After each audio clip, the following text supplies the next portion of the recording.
Good afternoon, ladies and gentlemen. Welcome to a sudden live stream. I know some of you might be asking, we've been doing a lot of live streams lately because I'm planning on doing more of them. So I like this format. To be honest, this morning it's Saturday. I know, why the heck am I even bothering to work? But I was actually lying in bed this morning watching the Piers Morgan debate with, and I couldn't believe that I saw Clementine Ford there on Piers Morgan. I said to myself, so I started watching it, and then I decided when I saw how funny it was, why, if I'm already going to waste my time watching it, why don't I waste our time together so that we can all enjoy it together? So I'm going to get a couple of things started here. As usual, share it, share the live stream. Make sure to hit the notification bell. Subscribe to the channel, hit the notification bell. Like I said, I'm going to start live streaming a lot, just randomly, because I'm enjoying it. And now that we have the super chats available here on YouTube, so right now, most of the time, I'll always stream on YouTube. So make sure to subscribe and hit the notification button. And if you want to support the work we're doing and you want your comment to show up, and I'll react to anything you say, whether it's a question, a comment, whatever, get involved in the conversation. So you can get involved in the comments, but also if you do a super chat, I'll bring it up on screen at some point. Today's pretty funny. Like I said, I was lying in bed and I was watching it. I got to that bit. I made a quick short video. And as I was making that short video, I thought, I've got to watch the rest of it. So why not watch it together? But we'll watch it from the beginning, although I found it most exciting where I got up to. Let's get straight into it. I'll just chuck some headphones on so I can hear it. If you guys have any ideas or thing to make live streams better, let me know. I'm always up for constructive criticism. Otherwise, I forgot to set up my little screens here. All right. Let's go. So, we'll watch from the beginning. White House Press Secretary Caroline Leavitt is rarely out of the spotlight. That's her job, after all. And for what it's worth, she seems to be very good at it. But a behind-the-scenes photograph posted by a colleague for Mother's Day in America has divided opinion, even among a generally appreciative MAGA base. 16 million people saw this candid snap of Leavitt in the White House, seemingly holding a baby son in one arm while, quotes, owning the libs, close quotes, with the other. A lot of those people applauded her as a super mom. Many others criticised her for aping conservative family values while actually promoting a feminist myth about women who could have it all. That might seem a bit harsh, but the MAGA movement she's part of has made big inroads in popular culture by promoting the return of traditional gender roles. Here she is talking about masculinity back in 2023. A man is someone who stands up for his family, provides for those that he loves, and contributes to his community. A great example, helping an elderly woman with her groceries, helping a neighbor or a friend, putting others before yourself. That's the definition of a man. I'm proud to have so many strong men in my life, 2 older brothers, a great father. We love men, we need men, and as women, Jen, we should not be afraid to say that.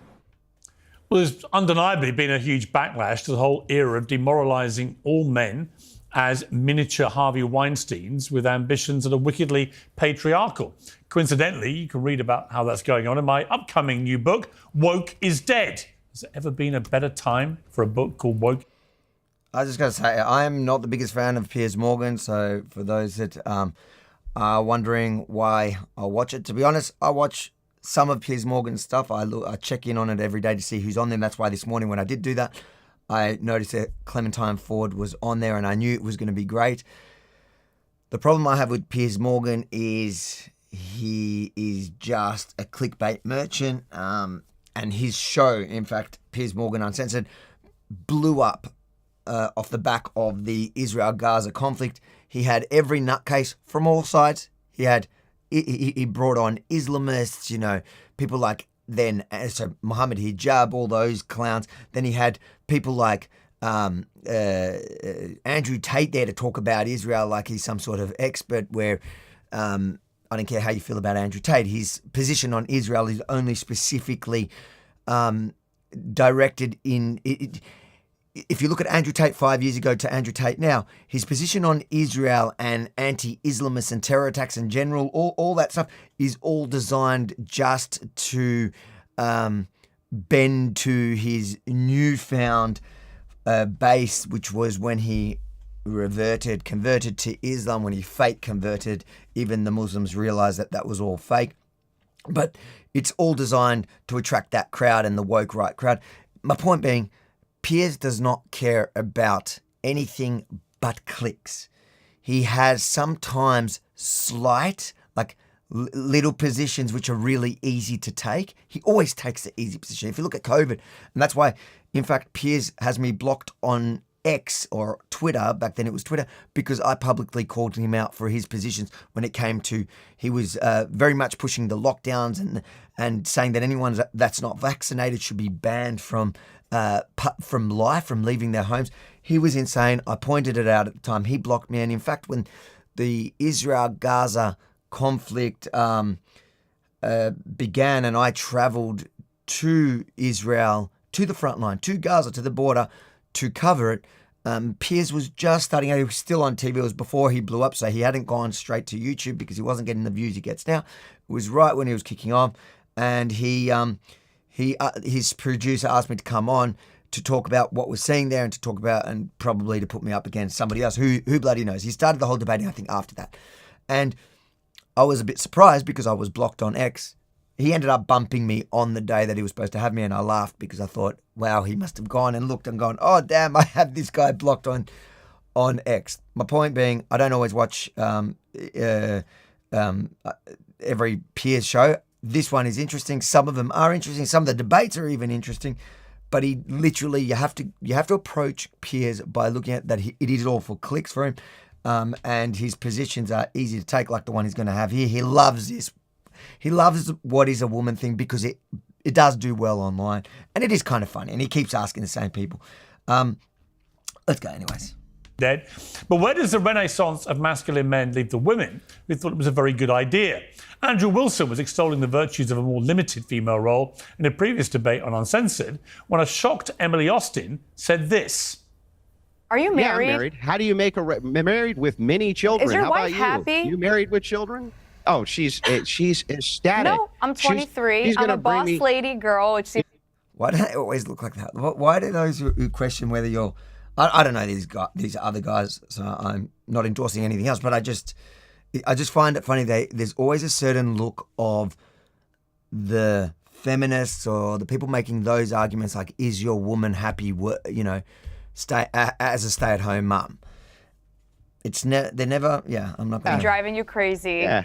Working, making money, I'm just pointing waiting out for the right guy to the come only along. thing you have no arguments. You just try to assault me personally. Well, Andrew Wilson's apparently ecstatic wife, Rachel, got in touch on X and told me she'd like to participate in our next debate. And so she will. She'll be joining us alongside an all-new panel of boss lady girls. Well, joining me now is the host of Crucible. I hope he's not including Clementine Ford as a boss lady girl. Please. Surely he's not including her. Andrew Wilson, Andrew's wife and author of Occult Feminism, The Secret History of Women's Liberation, Rachel Wilson, Emily Wilson, no relation, from Emily Saves America, and the feminist writer and author of I Don't, The Case Against Marriage, Clementine Ford. So welcome to all of you. Andrew. Does anyone think that Piers Morgan, I guess he does know a bit about it because you'll see later, that's where I got up to, where he had read. And the only reason why he knows anything about Clementine Ford is because she wrote about him. But I wonder if he knows really how vile Clementine Ford is. Maybe he does. Great to have you back on Uncensored. Are you remotely apprehensive about unleashing Mrs. Wilson on the world like this? No, but she is the only Wilson on the panel that I claim. I'm just pointing that out. Everyone seems to be either called Wilson or Emily in this debate, in this two-header. Rachel, welcome to Uncensored. You reached out to me on X and very boldly said, if you want to debate this properly, get me on. You're here. How are you feeling about this? Well, thank you for having me, Piers, and thank you, Andrew, for unchaining me from the stove just long enough to appear today. I'll bring up some of your comments. Super chats, I'll bring all of them. Some of your comments I will bring up if I think that it's relevant. So somebody said, hold on, we'll bring it to the side here so we can actually read them. Michelle, you say, I'm disappointed you look at Piers for what financial benefits he's creating for himself against the good he is doing society as a whole. Come on, Avi. I have zero problem with Piers making money off his content. I think that that's fine. The problem that I have with Piers is that that's a sole motivation for most of his work. So he invites people on not to get to the bottom of the argument, to the truth, or to really unpack ideas properly. More often than not, he will get people on because he thinks they will garner more clicks. That's all my problem is. Some of his work, some of the video. That's why I said I do watch some of the debates, literally for the debate. Some of them are good. There have been really good ones on there, but he's never doing anything for the right intention. It's all entertainment. So he doesn't actually care about issues, and that's why he flip flops so easily. He'll change his position on something when he realizes that there is a popular position shift. So COVID's the best example because it was so easy to see in such a short amount of time. Israel as well. Piers has gone from the beginning being a major supporter, but forget Israel because I think in COVID it was a much easier one. And even now on Israel, he doesn't really take a strong position. And my problem with the Israel debate, he always brings on the biggest nutcases, even from the pro-Israel side. He will bring on people like Rabbi Shmuley, who in no way represents us. Yeah, somebody just commented, what was it? I think that's the best description of it. Piers Springer. That's exactly what he is. He's like a clickbait, social, and some of it's entertaining. I'm not going to. He's doing a great job at it. He's super popular. He's getting a lot of views on it. At a day pass from the patriarchy. Patriarchy is benevolent. It's so true. Yeah. So I'm very happy to be here. People love to attack my husband via me. I'm like the favorite way to do that. So I thought, why not come on and talk to people myself? So look, Rachel, let's just... I do respect that. I don't know these two. I've seen him debate a bit. I don't know where he stands on a lot of issues, but he's a decent debater. I've seen him debate Destiny a fair bit, and I do appreciate the fact that if somebody's... Because when that's what they often do when they have a go at you for these issues, they'll I get that a lot in comments. Oh, I feel bad for your wife or whatever, and he goes, and the best reaction to I would never do it. That's why I'm probably respecting it so much. I would never have I guess she already has a public profile. My wife is a very private person, but I would be super nervous to bring my wife onto something else. So respect to, what is that? Andrew and his wife. I love how if you look at the description, it's Andrew Wilson and his wife instead of naming her. I think she has a bit of a public profile. I understand, but maybe not. To the quick, a lot of Andrew's critics, not me, a lot of his critics say that he's an obvious, blatant misogynist. He thinks all women should be, kept at home, working away on the stove, the housework, whatever it may be, and know their place in life. You are actually married to him. You've been subject to mockery inadvertently through the last debate we had about this for having to endure being his wife. What is it like being married to Andrew Wilson? Well, it's pretty awesome. I mean, he's hilarious. He's a really smart guy. He's very charming. And most of all, he's a great dad and a great husband. And I share his worldview. So I would agree. In fact, I would say I would probably be the more bitter misogynist out of the two of us. If you really had to pick one, it would probably be me. So really, why do you say that?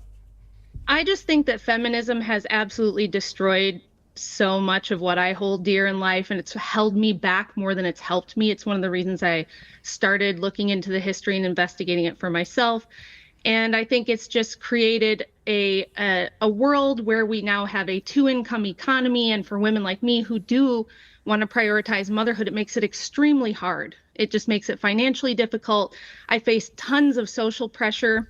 Had my first daughter at 20, wanted to stay home. Everyone around me, even the so-called Christian conservative women, told me it was a terrible idea.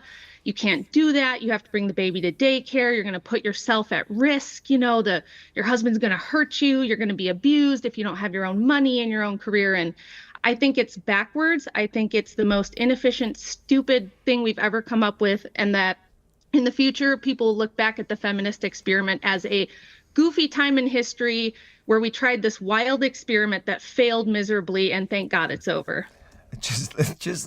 You could see, I think the shades of red coming into Clementine Ford's face as she has to sit quiet and take that. I'm surprised she's sitting quiet for all that period, but I do want to point out it's interesting seeing that dynamic. So you got it's Andrew and his wife, which is Rachel. Somebody's commenting here. Clem's seething intensifies 100%. You can actually read it on the phone. But the point that I want to quickly make is the interesting thing when you see a public personality, a man, who dares to speak out about any of these issues, they always attack him through his woman, pretending they care about the wife.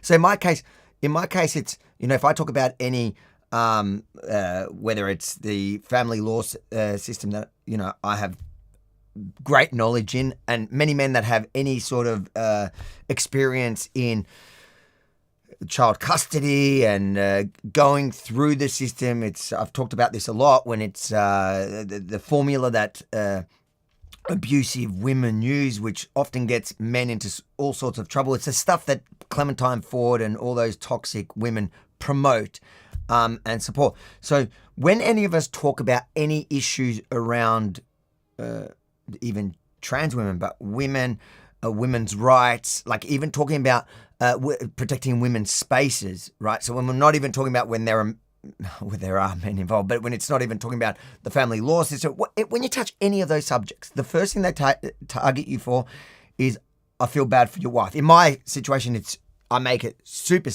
easy for him because my history of my former ex-wife, and it was all very public, where you can read my book, rebelfromthestart.com.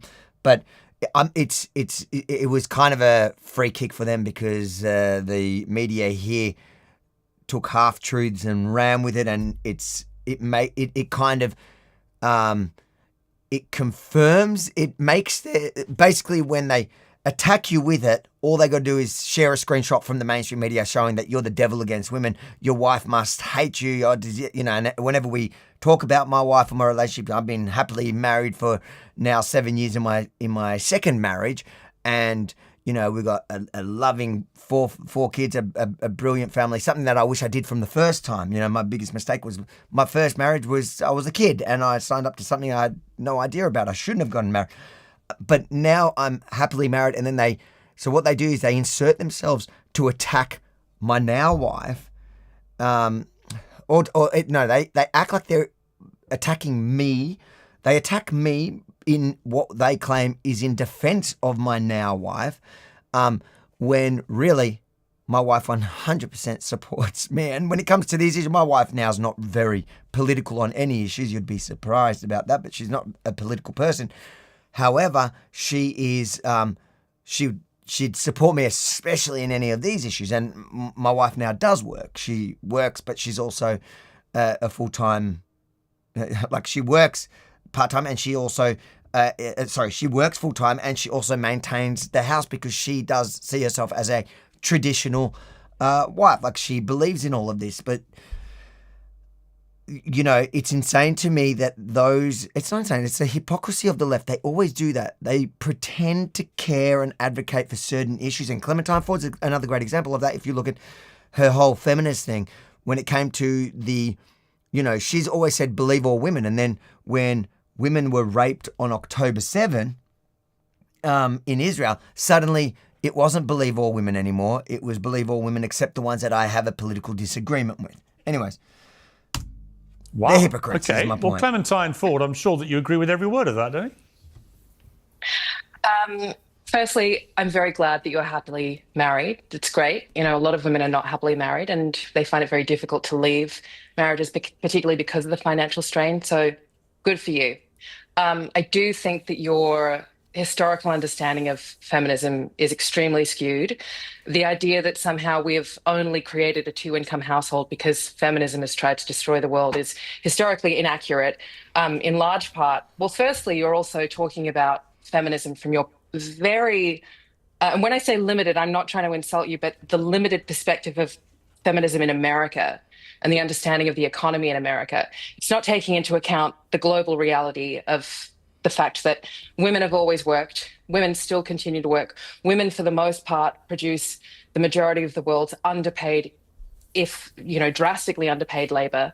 When you talk about a two-income household being somehow instituted by feminism, you're failing to take into account that even in America, the kind of the glamorization of this golden age of marriage in the 1950s to the early 1960s, which the marriage historian Stephanie Coots calls the long decade. This coincided with an increase in women in the workplace. So it's not as if there was this golden age where women where married women, weren't working. For a lot of that, actually, the labor that is required to support the middle class has always been relied on for poor and disenfranchised women, largely in America, black women. All right. Look, for a start. Let me just finish. Well, we all have to speed things up a little bit. And the economy, the downturn. That's a technique that I've noticed Clementine does, and it's funny that she's come in really chill at first, because that's obviously, we know her better than anyone on this panel, and we know that is not her natural disposition. But she just, when she makes an argument about anything, I've seen her debate a few times, it's a word salad that, when you break it down, doesn't really say much. And in a minute, I see somebody who's written Clementine. Right. What did somebody write to me here? I saw it and I thought I'd bring it up. I'll get to it in a second. Sorry, I'm trying to read your comments as you're doing it. Economy, the boom that happened after the Second World War was unsustainable. It was a wonderful time between around 1940 to 1970 for white working class men in particular, and then it began to but I have a question rapidly. For you. One of the reasons why women had to go into the workforce was because they had to help support their families. Okay, I have a question for you, Clementine. It's a very simple question, but I think it'll be an interesting question to ask you. What is a woman? Now, I love that he's doing it. I always do it, but it's so. I think this is solely the reason why he brought her on, and it's because she wrote about him using that as a clickbait thing. This is the part that I got to and I watched, and I made a quick video this morning, and I thought, was the reason why we're doing this live. Let's see her word salad response to this. Piers, I'm not going down the path of debating trans women with you. I didn't mention trans women. I asked you what a woman is. Okay, I'll tell you. I know that because this is your tactic. This is what you do. What is a woman? I'll tell you what a woman is. It shouldn't be controversial. I'll tell you what a woman is. And what's the problem with it being a tactic? Yes, it is a tactic. It is literally a tactic. And Piers is dishonest. Just own it. It is a tactic. We use it to point out how hypocritical you are and how your entire ideology that you built your entire career on makes zero sense. If you're fighting for women's rights, if you're fighting to end the gender pay gap, whatever, let's pretend those things are all true, which they're not, but let's pretend they are.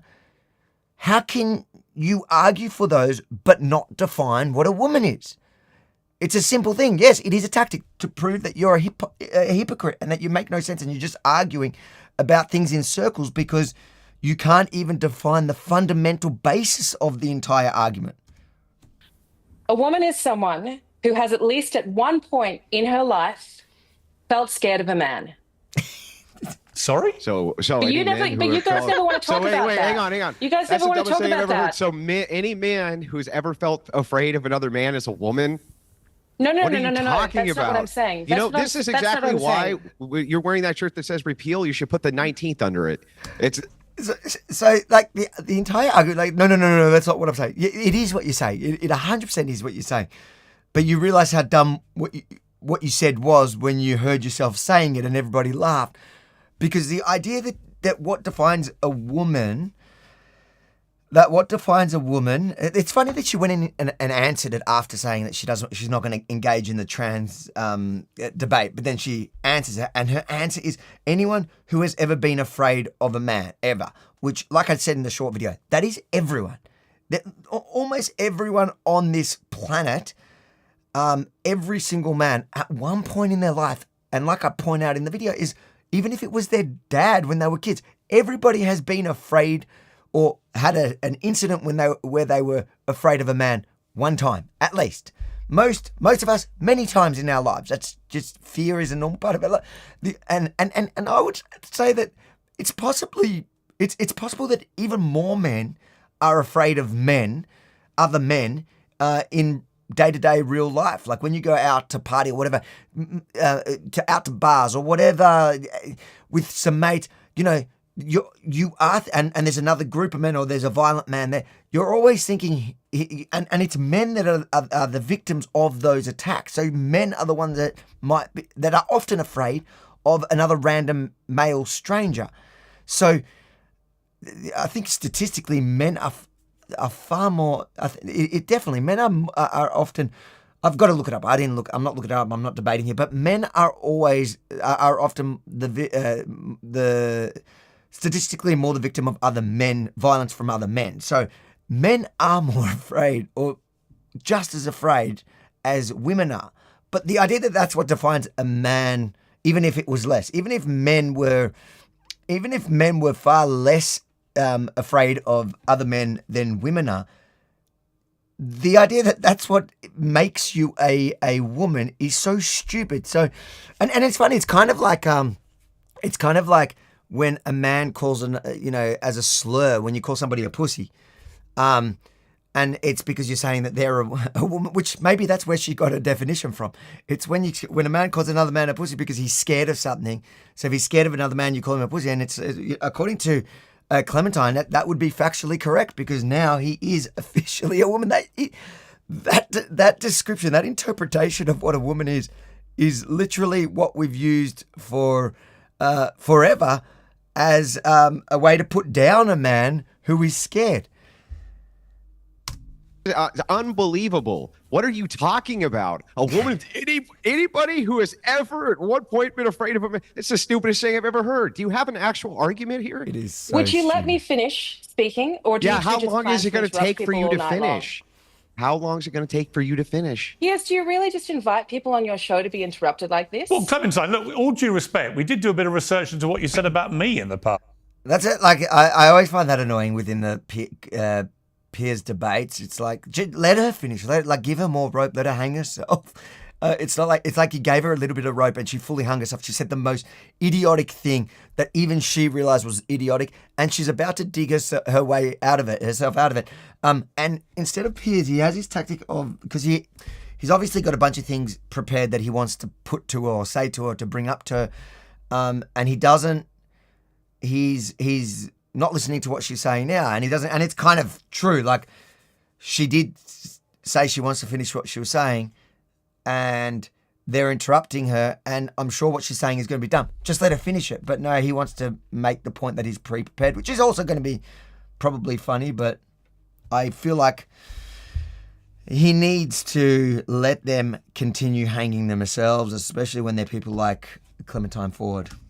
So I think I'm entitled to give you... So you already know what I think about that question, because I've written about you asking that question. Yes, you have. In fact, you said, like all of so the big... So why would you ask it again when you know what my answer to that is? I'm just to enlighten the audience who have no idea what you're talking about, or me. Like all of the bigots, that's me apparently, currently jumping on the transphobic shuttle to Ding Dong Station. Morgan wants you to believe this is about fairness and equality, specifically fairness and equality in women's sports. That was exactly what it was about. And the problem is, Clementine, with all due respect to you, the reality is... I doubt it. I doubt it's coming with due respect. I'll treat you with perfect respect, but your inability to just simply state what a woman actually is, particularly given 2 weeks ago in the UK, the Supreme Court made it very clear that a woman is a biological female. That's it. It's a scientific fact. The fact that you can't answer that is part of the problem. I'd like to know, the thing is that I would like to know why you, in particular, are so obsessed with this definition of what a woman is. Firstly, how does it impact you in any way? Secondly, I have a 13-year-old daughter. As a woman, I have a 13-year-old. That is the most ridiculous argument that you always hear from those trans activists. It's like, how does it even affect you that women's spaces are not are not protected? That women don't have safe spaces to, like change rooms or bathrooms or whatever, or women's sports or whatever. And if you go by that, according to that logic, why does Clementine Ford talk about almost everything she talks about? Look at her stories since October 7. She's been way more focused on the Israel-Gaza conflict than she has even about feminism. In fact, like I pointed out before, she ignored the whole victims of October 7 rapes because they happen to be Jewish. So my point is, how does the Israel-Gaza thing affect her? Why is she so obsessed with that? These arguments that they use is only it only ever goes one way. If it's their issue and you're a man, it cannot possibly affect you. It affects us. So women's rights affects us men, and especially dads and husbands, but even sons. It affects us more than the Gaza conflict does to Clementine Ford. But for some reason, she gets a pass to be able to spend a year and almost coming up to 2 years soon obsessing about that conflict that doesn't affect her, but we don't get to talk about the issues that affect our mothers, our wives, our daughters, and just are plain wrong. But cut out the plain wrong, because that's her argument as to why she cares about other issues. This is the super chat I want to point out. Avi, why don't you ever read non-super chats, Avi? James, I will, but obviously I will read every super chat because that's supporting the channel, helping us thing, and there's way too many chats for me to read. Sometimes we get heaps of super chats, so we focus directly on those. But I have in this episode, I'm reading a bunch of your super chats, but people are welcome to leave comments, and I am just scrolling through them. So if I see one, I'll read it. We have a super chat here from Vincent, who says, so the super chats, I'll read every single one of you. Thank you, Vincent, for the super chat, who says, what do you think about the amendments to the hate speech laws and conversion ban bill? New South Wales seems to like elite experiment ground. It seems like an elite experiment ground. Yeah, I hate all hate speech laws. I think any hate speech is so my hate speech, what I find offensive, you don't. So how do you determine who draws the line, what is hate and what isn't? I think most hate speech, or all hate speech laws, need to be removed because it is so subjective. And the conversion bills in New South Wales, to be honest, I'm not fully informed on what they are, but I know that many of the hate speech laws and those conversion laws are what they do is they weaponize the language, so they'll call it hate speech laws, which, the average Aussie who's not really so politically switched on, they'll just look at it and go, oh yeah, we don't like people who hate.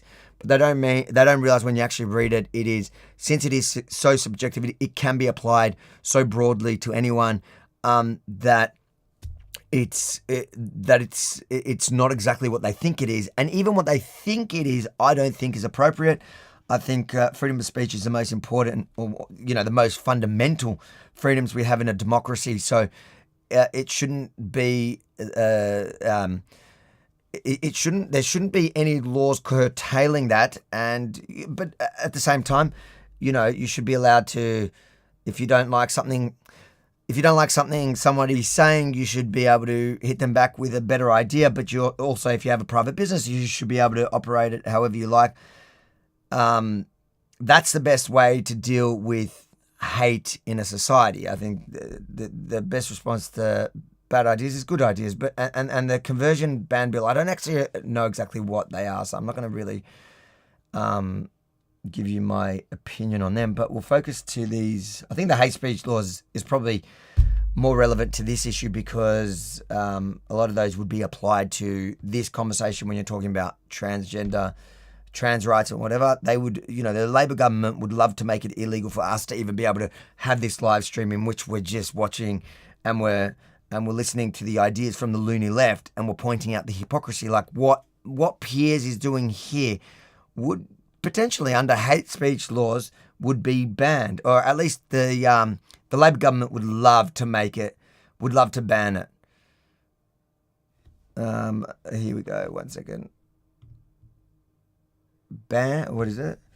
Bandsaw Bandit says number reason for breakdown of family is feminism. Maybe. Thanks, $2 super chat. Yeah, it could be. I don't know exactly if it's the number one reason because of feminism. I think there's a bunch of things in society that we have that attack the family unit and affect the family unit. Is it feminism?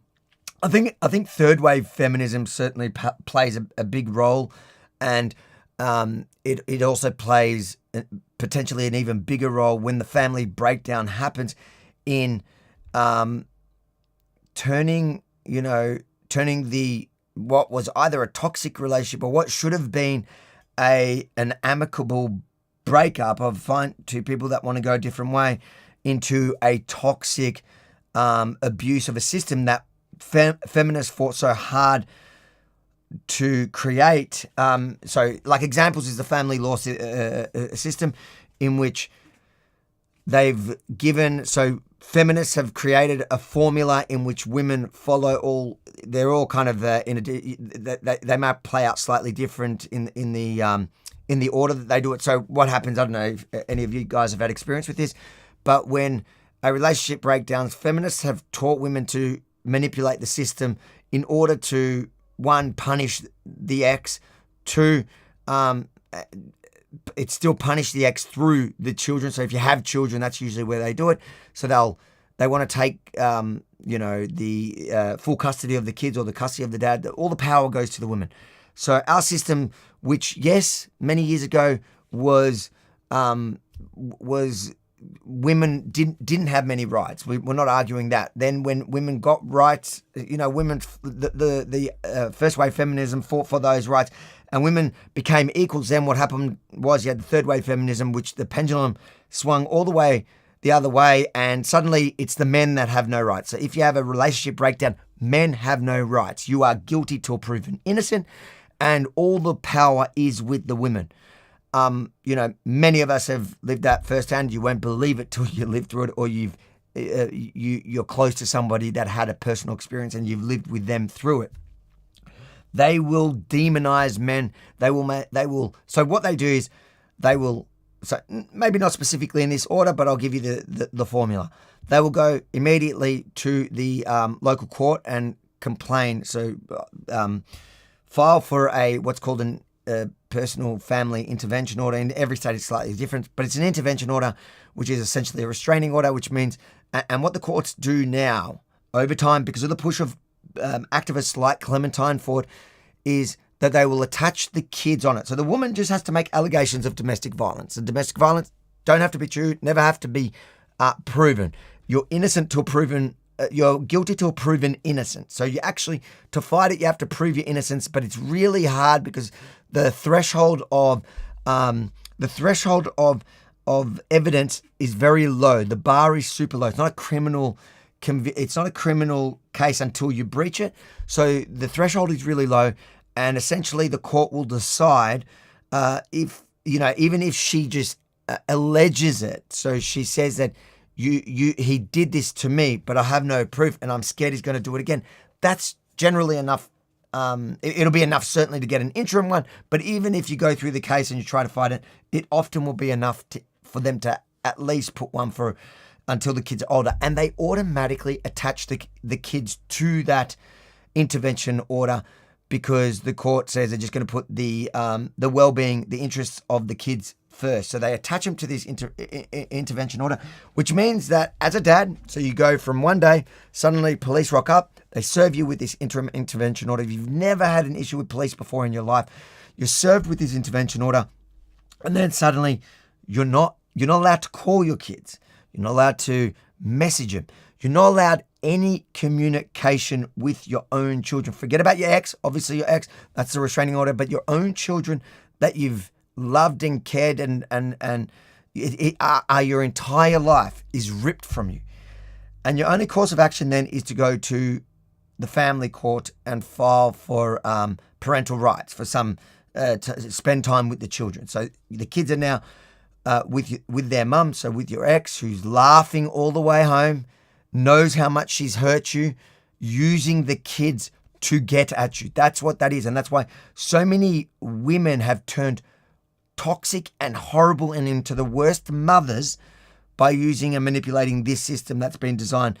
And it's been designed because, the court is scared that there have been certain cases where they didn't attach the kids or they didn't give the interim order straight away, and then something did happen with real abusive men.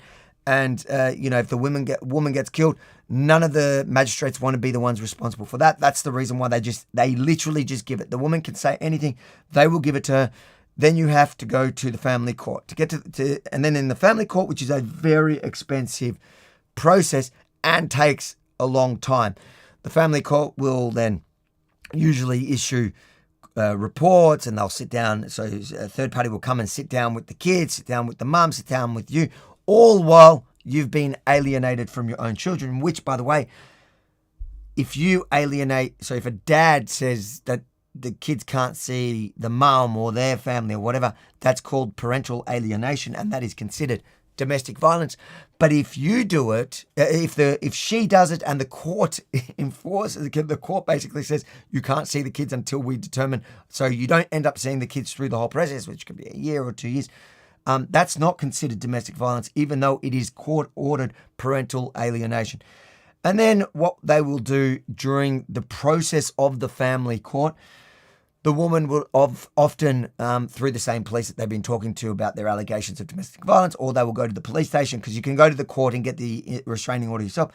Then they will go to the police and file, to make all the allegations to the police. The police will have to open an investigation, and there are specific units in the police, every state has it, that are focused on these, and it is like the Me Too movement: believe all women, do not believe all men. The man in the police's eyes, they are never there to help you. Ladies and gentlemen, learn that, because the problem I had is I was so sure that I was innocent of these allegations that, it was the first time I broke the golden rule of do not speak to police. Do not, when they arrest you and sit you down for an interview, just because you're so sure that you are innocent, anything you say in there is designed to be used against you and will be used against you. Now, the problem that you tend to have in that situation, especially if you do something stupid like what I did and gave an interview because I was so sure I was innocent, anything that they can use to build a case against you, they will use, and they will file charges. The problem you have when they file charges is that suddenly so I'm not saying that this is in my case, because obviously around these sorts of situations, there are very strict laws about what you can talk about when it comes to the family courts and intervention orders and whatever. But I'm talking about in general, part of that formula, in general terms, when you're talking about the formula that people like Clementine Ford push, is so once they've gotten the intervention order, now you're stuck in the family court. Now you're in the family court. They want to stop you from getting the keys, so they push you. They go to the police. Police, if they trap you or whether they just file charges. Anyways, what the women then do is they go back to the family court. They go, hey, he's now got open domestic violence case in front of, so he's been charged with domestic violence, which means it's an open domestic violence matter. The kids can't see him while that's open, and that the lawyers understand, and the judge straight away will say, yes, while there is an open domestic violence case, because they can't look at the details of the case, they can't determine innocence or guilty, they can't determine the severity of the allegations, they can't determine anything. So they literally say, until that is dealt with, we cannot give you access to the kids, which in theory I understand, because like if they are really serious allegations and they are true, and he's abusive, beats the woman or beats the children, whatever, you of course you don't want to give such a violent man the access. The problem is most of the time it's just this formula. So I spent enough time in the courts watching people's cases, and I spoke to a bunch of lawyers. We've done a few stories on it. And about 80% of the time, so it's 20% of the time, there are shit men who are doing all that, who are abusive and are doing that. And in those cases, a lot of the time, the men are not even really showing up to court, and they're breaching all the bails, they're breaching all those orders. It's the 80% of men, the good men, and a big chunk of those who have never been through that or experienced that end up breaching accidentally the intervention order because they don't know how it works, and they go to jail. If you talk to anyone who's been in jail, they'll tell you that most men are in jail here in Victoria, are in jail for breaching those intervention orders by accident because they didn't actually understand it. They didn't realize that you just cannot call your children to say, I love you. You can't do any of that. So then they open that case, they bring it to the judge. The judge says, I can't give you any more access to your children until the matter is closed. So then you have two options. Your options are plead guilty to whatever, if they are summary offences, plead guilty to the crimes, and you'll get a fine, and then you'll be able to continue fighting for access for your kids, or fight the allegations for the year, 2 years, whatever it actually takes to clear your name, or not, who knows, and then you can start fighting to see your kids back. But then the problem is that the court also takes into account how long your kids haven't actually been around you to how much time you get to spend with them. So it doesn't automatically become, I had him half the time before this, so I should get him half the time now. No, the court looks at it and goes, oh, well, for the last 2 years while you've been trying to clear your name because she lied about you, you haven't seen your kids at all, so we don't want to change the circumstances of the kids. We're going to give it to you. We're going to give you the kids. The kids are going to spend time with you maybe a couple of hours every fortnight. That's what ends up happening. And I don't know how we got onto that discussion, but it is a heartbreaking reality that men go through because of toxic feminist ideas that are pushed by evil fake feminists. That's what they are. They're man-hating fake feminists. They're not like real good, hearty mothers and women would never do that, and they don't support and they wouldn't follow people like Clementine Ford. But let's get back to actually watching this down. I don't know. I think we got onto that because of, I don't know how we got onto it. We got onto it by your super chat. Thank you. Thank you for the super chat. Anyways, let's keep watching it. Daughter, and if my 13-year-old daughter decides she wants to get back on, you ask me a question. You ask me a question, I'm going to answer you. Well, if you don't want an answer, don't ask me a question. Here's my answer to your question. I have a 13-year-old. You asked me. You won't let me answer. In her defense, and I can't believe I'm defending Clementine Ford. Piers is doing exactly what he said to her. You ask me a question, let me answer. He hasn't let her answer her question, but whatever. I'm not going to back Clementine up. 13-year-old daughter, I have 7 nieces, right? And some of them are very... expert then, so if I may answer your question, some of them are... Do you hear her snide response? He says, I have whatever, all these women in his life. And yes, that is a valid argument. Like, I have a wife I love. I have 2 daughters. I have a mother. Actually, I've got 6 sisters and a mother. I love them all. I have a grandmother. I've got 50-something nieces and nephews, but whatever. And there are so many women in our lives that we love and cherish more than anything. It is a valid argument. And her snide comment was, if you listen to what she says, that makes you, under her breath, she goes, that makes you an expert then. And it's like, what? It means we care. And you said at first you said, your argument was, why do you care? That's what he said. That's what she said. Why are you obsessed with it? Why do you care? How does it affect you? That's what she said. How does it affect you? And then when he goes, it affects me because, she goes, oh, well, that makes you an expert then. No, well, hold on. I care because it affects me. Does it make me an expert? Well, just listen to the argument. You don't have to be a woman to know that it is unfair that in women's sports that men are beating women. That's like, you don't have to be a woman to know that. very good at sport, right? The idea that they would one day have their dream of potentially an Olympic place or a Team GB place, whatever it may be, a world championship place, taken from them by a biological male, I think is completely outrageous. And by the way, so does most of the world now, which is why there's been a reversing, screeching U-turn on this particular subject. But I come back to my question to you. Your inability to say what a woman is, and yet here you are lecturing women on how they should behave as women. It's completely perverse.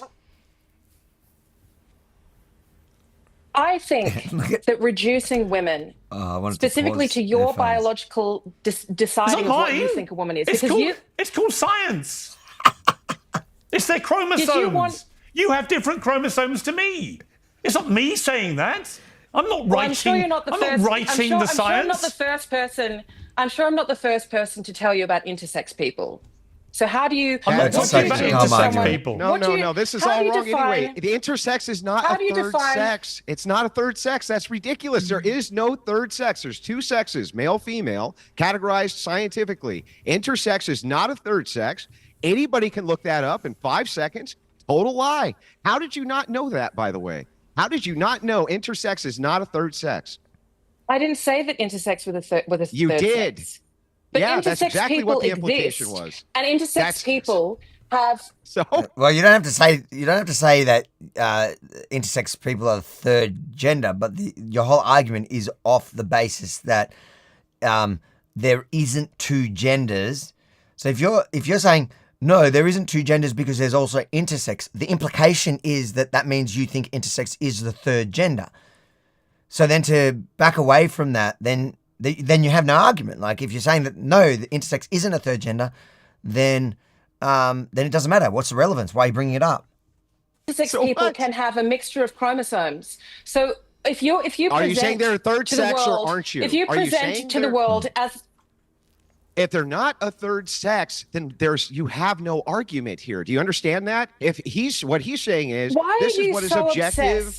With trans women. Yeah, I'll tell you. So obsessed I don't need. Why are you so obsessed with defining trans women? For a start. Yeah. No, everyone has interrupted me. Let me speak for a moment.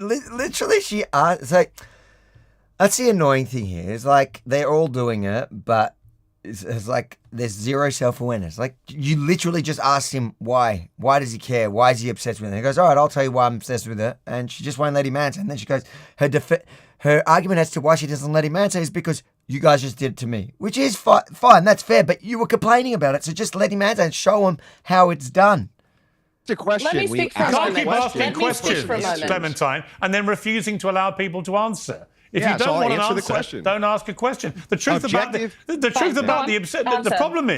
problem is feminists in particular, I've noticed, feminists have latched on over the last few years to this idea that if anybody raised any concerns about the way the trans lobby was trying to make things unequal, unfair and unsafe for actual women, then they were immediately transphobic. I kept saying, I want trans people to have the exact same rights to fairness, equality and safety as me or you. However, what was happening was women's rights were being eroded so that things were not fair. They weren't equal and they weren't safe. And we saw absolute parodies of this in the Olympics, in the boxing ring, where people who have been banned from the World Championships because they apparently reported positive for male chromosomes were getting in the ring and...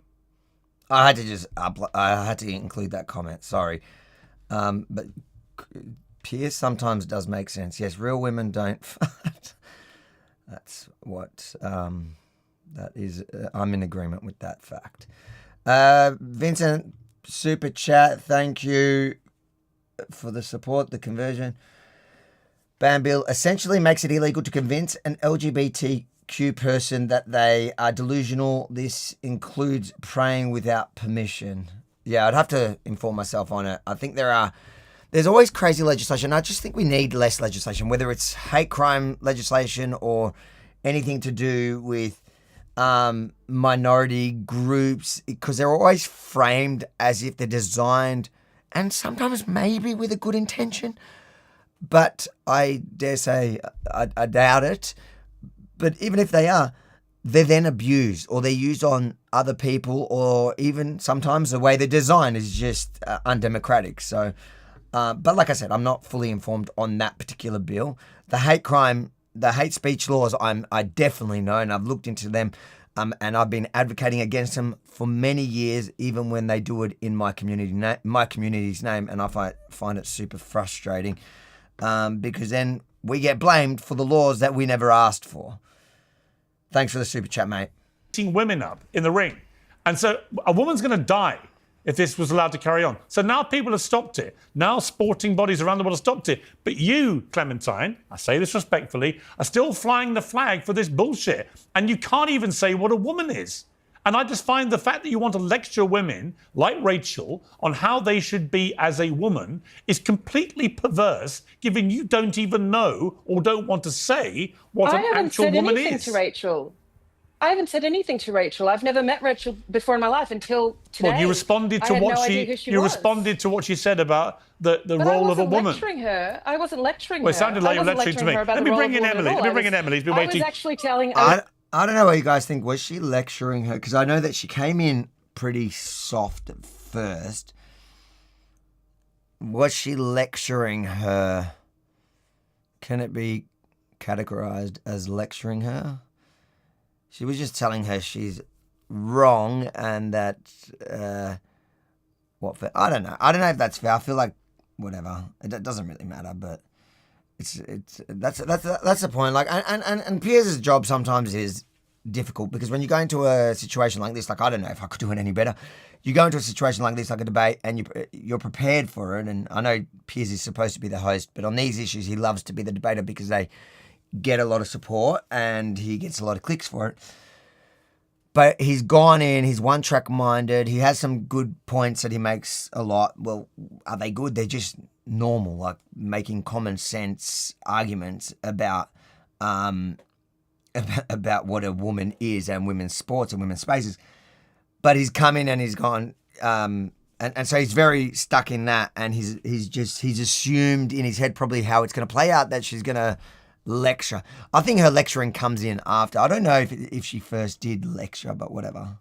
Bring in Emily, who's been waiting patiently. patiently. The historical reality of economics in the US. Let me bring in Emily. But you wanted to divert it to talk about trans women because that's clearly. No, you banged on about trans women. I just said to you, so, I don't know what a woman is. We've got a problem.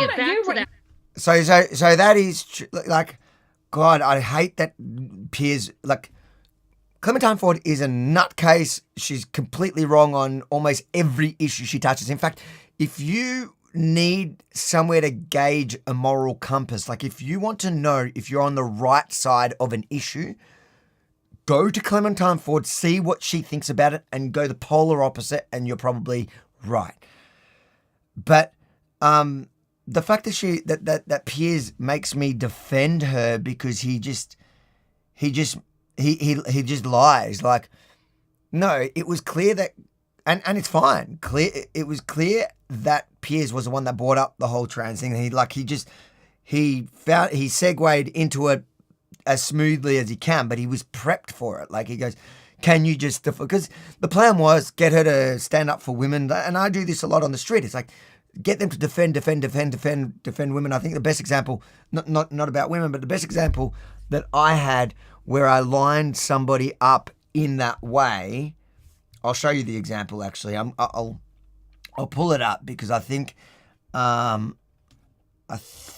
me just get it here. I think it gives it's like a tactic that is very effective to show people when you're debating them that they're complete hypocrites, right?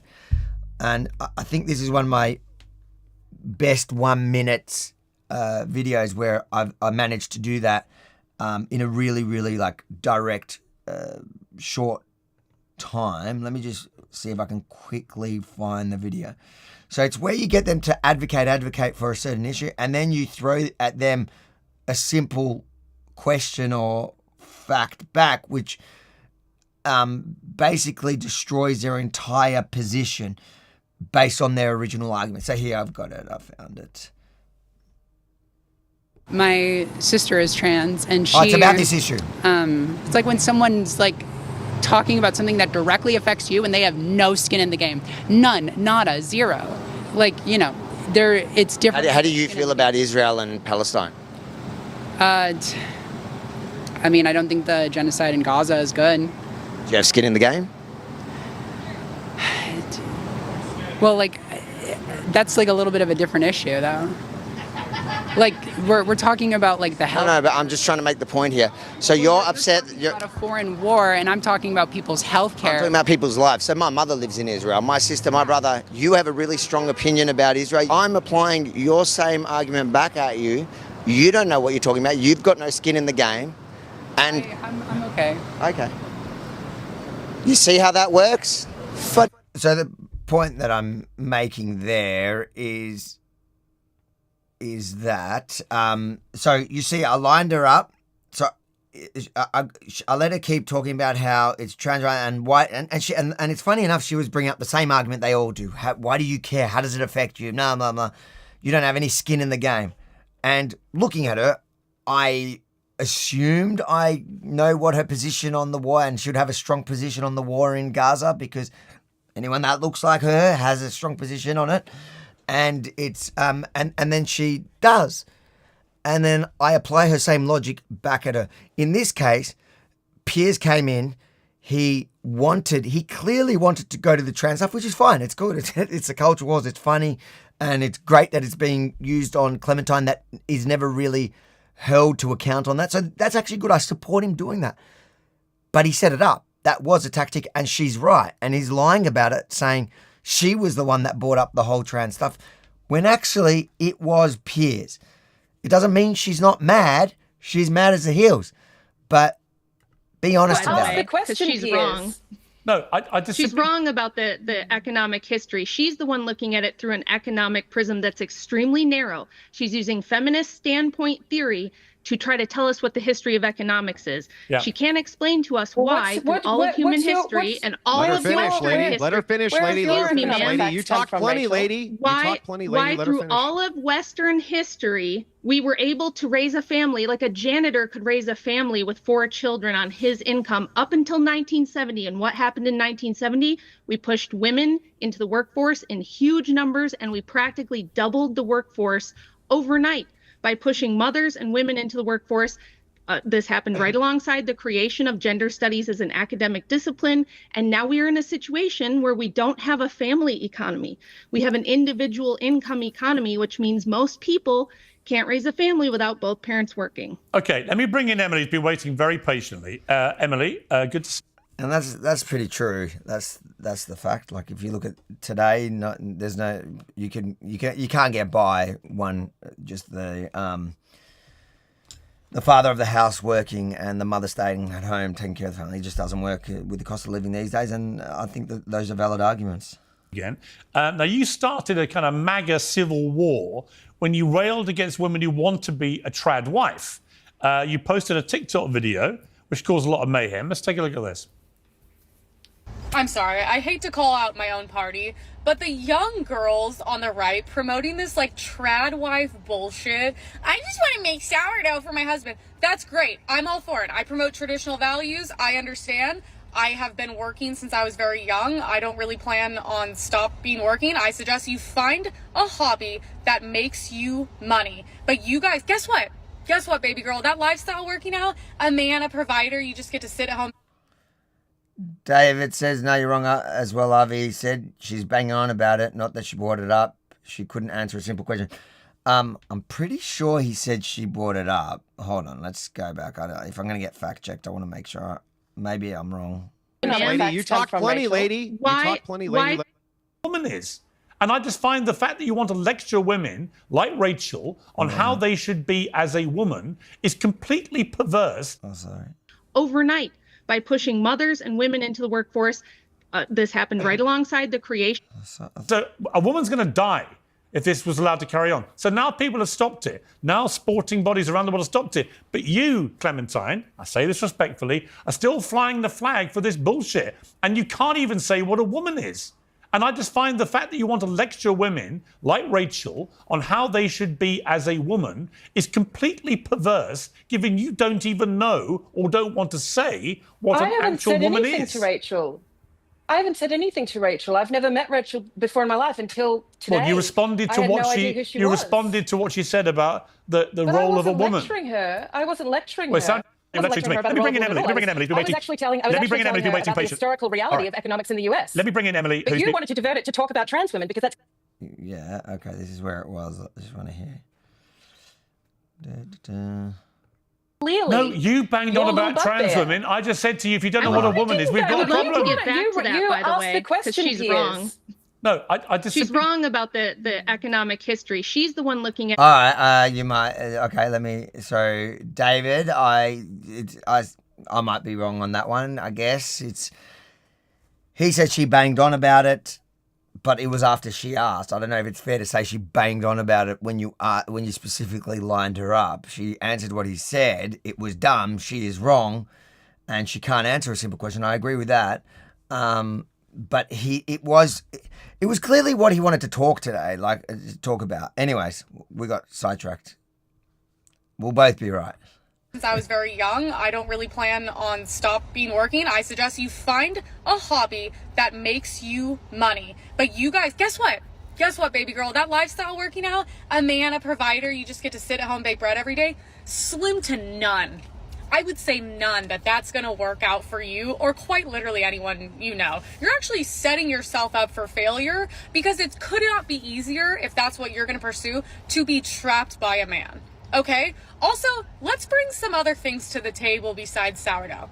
Guys want to be mentally stimulated as well as physical, okay? But I'm just like, please, you guys are too young to be promoting this. And also, by the way, it's cringe. You guys are cringe, okay? Now, Emily, are you standing proudly by that TikTok? Thank you guys for laughing. That is supposed to be the point of a lot of my videos. I don't take things too seriously. I usually say things like this and don't think anything of it. I do want to point out in the video, I did start it by being like, look, I love stay-at-home moms. I support them. I promote conservative values. I think the issue with the video is a lot of people just took the video and then gave their own meaning. The group I was specifically bashing on was the young girls in their 20s that promote like traditional lifestyles online that we all know in the right-wing community absolutely do not live these lifestyles. And it's just a bit over the top. It's kind of more cosplay than anything. So of course I support moms that do that. I just don't support the girls pretending to do it, I guess, if that kind of makes sense. I'm not... She's right about that. It's like it's become a fashion on the right to pretend like you live like, whether it's a real Christian life, and to talk, to bang on about it online, but really it's kind of transparent that you don't live that Christian life, because the real Christians that are actually super nice people that are actually living that life are not on the internet fighting with the entire world and using their Christian, like their religious beliefs, as some sort of political tool. Same as these like they don't live that life. Anyone with a real family today knows it's impossible to get and those that do it, God bless them, like well done. But the majority of us, majority of households needs both the mum and dad, the wife, man and woman to work, and it is a bit cringe. It's like so fake. It's all for clicks. It's a bit like Piers should like it. It does. Andrew, does it make sense to you?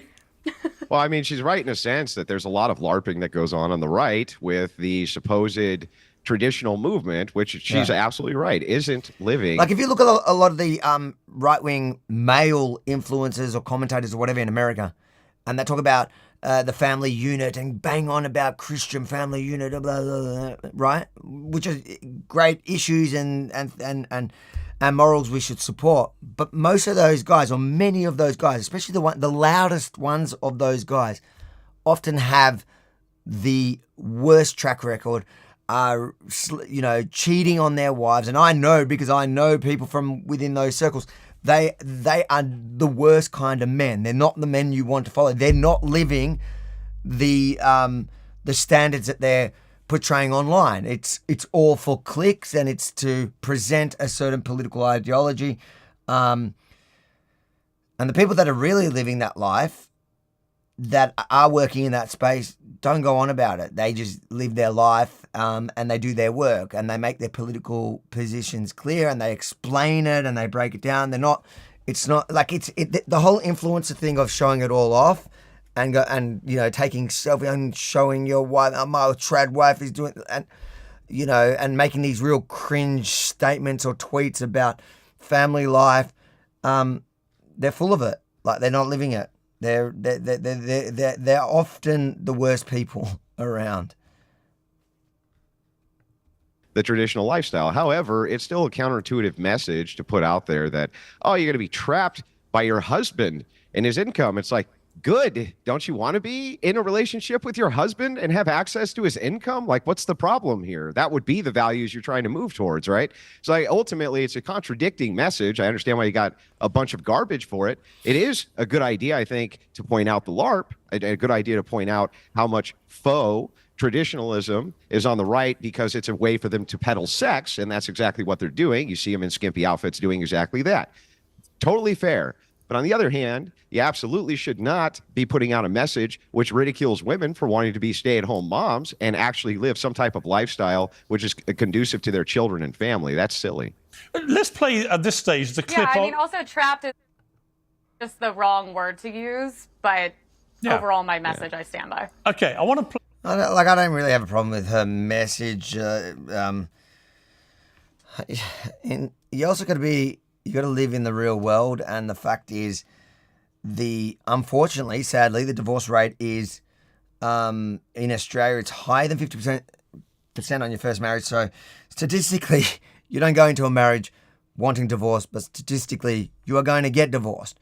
So do you want, like, say, from a practical position, do you want to put yourself in a place? Of course, you go into a marriage with the dream of it lasting forever. But do you want to be in a position at the end of a relationship breakdown where you are not independent? I wouldn't want my daughters to be like that. I would want my daughters to work. Having said that, I do agree that people that do it the traditional way, and people that are really living that lifestyle where the man goes to work and the woman stays at home and takes care of the house and the family and the children, the cooking and the cooking and the cleaning and the maintaining the home to a degree, to that high standard. That is, when you see it and you're seeing it done properly, not for internet clicks, it is kind of inspiring. It is inspiring. Like my mother, we grew up. I got 16 brothers and sisters. My mother, for the majority, maybe until I was 10. So I'm the 10th child. My oldest sister is 10 years older than me. So till I was maybe when I was 7 or 8. So that's the first 18 years of my parents' marriage. Since I had kids, which they have kids in the first year. So the first, let's say 20 years of their marriage. My mum was, obviously with that many kids, it's quite difficult, but she was just taking care of the kids, taking care of the home. My dad was the breadwinner, and the house was always clean. There was always, dinner every night cooked, and that was her role. She was a traditional, and she also comes from a Yemen background. That literally is a traditional background. In fact, my grandmother doesn't even read or write, because the women literally, have babies and maintain the home. But when I turned about 8, she started actually work. She started business on the side, and I think that's one of the cool things about living in the West. Not that you have to do it. I think it didn't hurt for us as kids. We didn't have much money, so my parents, the extra income certainly helped. And with 17 kids, you can imagine why. But is there anything wrong with the fact that my mother was able to juggle both? She juggled both. No, she was a superwoman, so she did both. And I think in the West today, I feel like if you want to, great. If you want to be one of those like full settlement. But these days, I feel like it's good to have some independence. And my mum loved that independence. And my wife now, she works, she works hard. Could we survive without her working? Probably not. Like, that's not like. But would she want to not work? I guess I would also not want to not work. But who wants to work? But Anyways, I don't know. Because I think it fits in well here. The Caroline Levitt clip. This is where she's working with her baby. We'll just show the picture of her working at the White House with her baby in one hand and helping to run the country with the other. Now, when I first saw that picture, I thought, wow, that's a pretty extraordinary. It's sort of like what they were doing. It's for clicks and whatever, and you can feel like it's cringe, or some people like it, or some people look at it and go, oh, what a superwoman. Some people will look at it and go, yeah, there's no chance that that's really happening. It's a photo op. It's a bit like the people online going and posting the opposing thing, be a trad woman, whatever, what they were just discussing. It's just online. It's just a post. I don't even know how I feel about it. I don't even care. Very powerful image of a young woman who's very young to be doing the incredibly important job she does. She does it, I think, extraordinarily well. And she's a mother. And she's feeding her son whilst doing this at the same time. Rachel, when you saw that image, it got a lot of blowback, good and bad. Some people loved it. Some people hated it. What did you think about it? Well, I actually tweeted about this too, because although I'm a big fan of Caroline as a person, I think she's great, she's smart, she's lovely. I don't understand this compulsion, especially in the Trump administration, but on the right in general, where we're supposed to be conservatives, where we are pushing mothers to work. Trump has been a huge proponent of hiring women, getting women back to work as soon as possible after having the baby. And I think this is a huge mistake because, number one, what are we conserving? If we're not conserving the traditional family and traditional gender roles and motherhood in the middle of a birth rate crisis, what are we conserving as conservatives? Just like lower taxes? I mean, this should be a core. I don't necessarily agree with that. I think that conservative values doesn't mean that that the woman has to be in the kitchen. Like you can conserve traditional values. Like I think the idea that women can work is part of, like, I believe in freedom, and each, every single person has a right to their personal autonomy. Like I just don't think. I think either way, they're both fine. If you're surviving, whatever you do, what works for you, yes. And I do understand the arguments that when they did push women into her arguments before, they made sense, that they pushed women into the workforce, and then it drove up essentially the cost of, a very simple way of breaking down, it drove up the cost of living, which meant that women had to work. So you can argue, was it particularly a good thing back then? But today, when everybody needs the money, and one of the ways is for both sides to work. Now, if a woman wants to work, and a lot of women do, like my wife actually enjoys working, to be honest. Like, would she want to not work?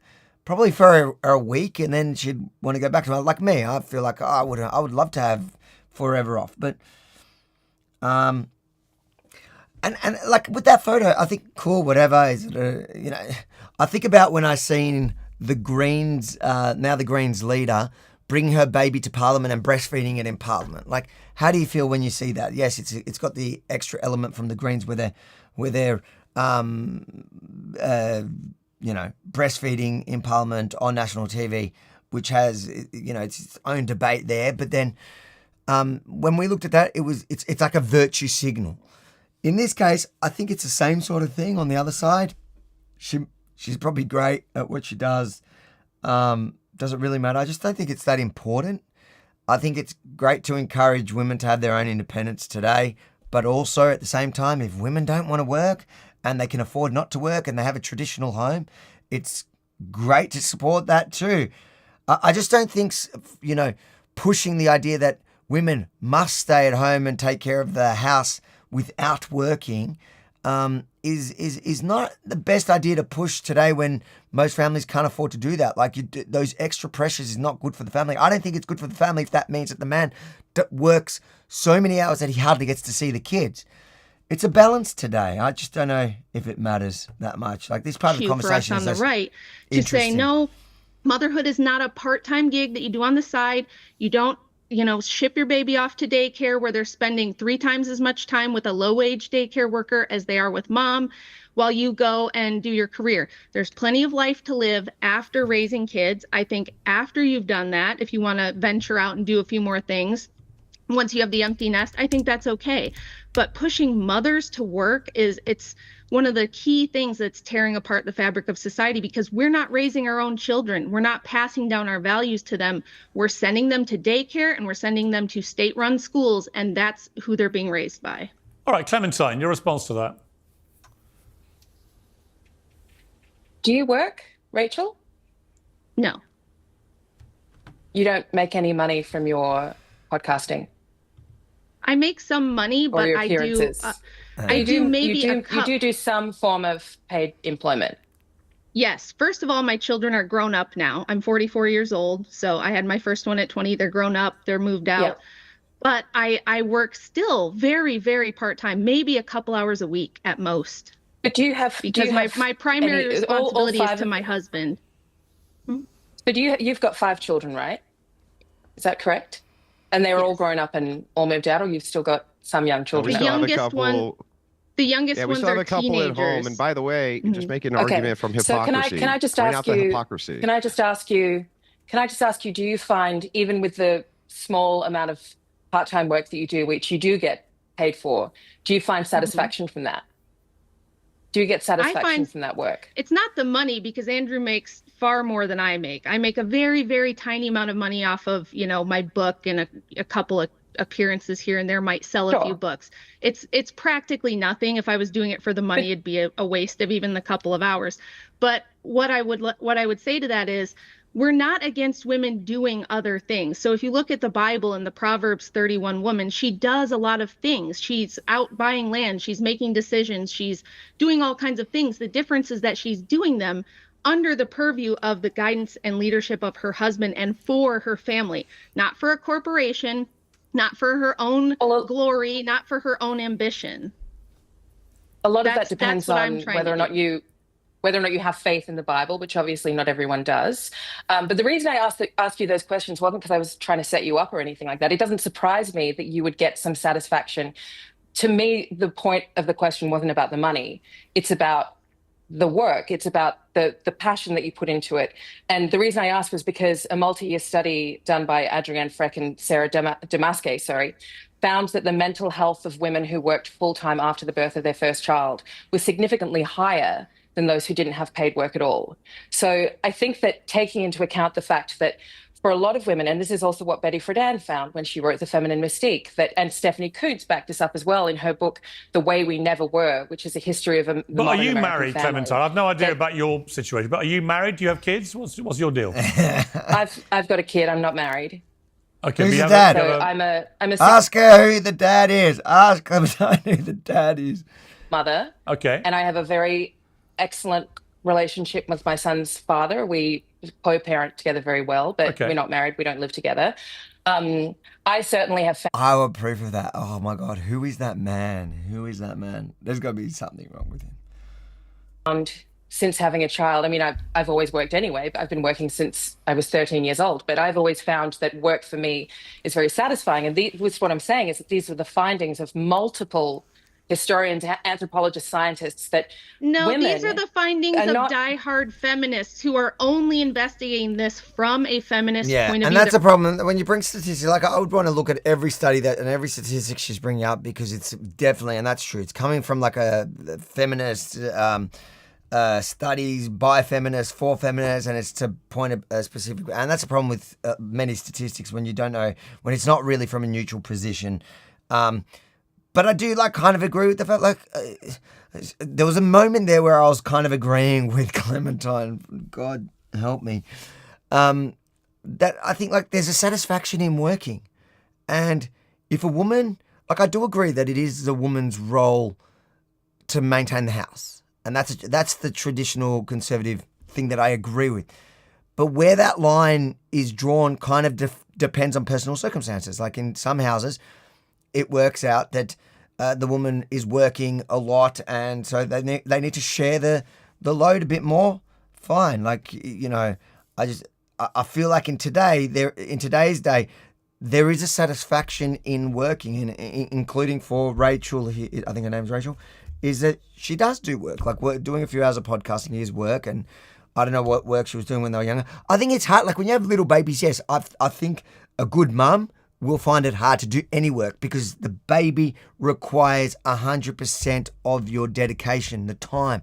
Like anyone that has young babies knows that it's a full-time job.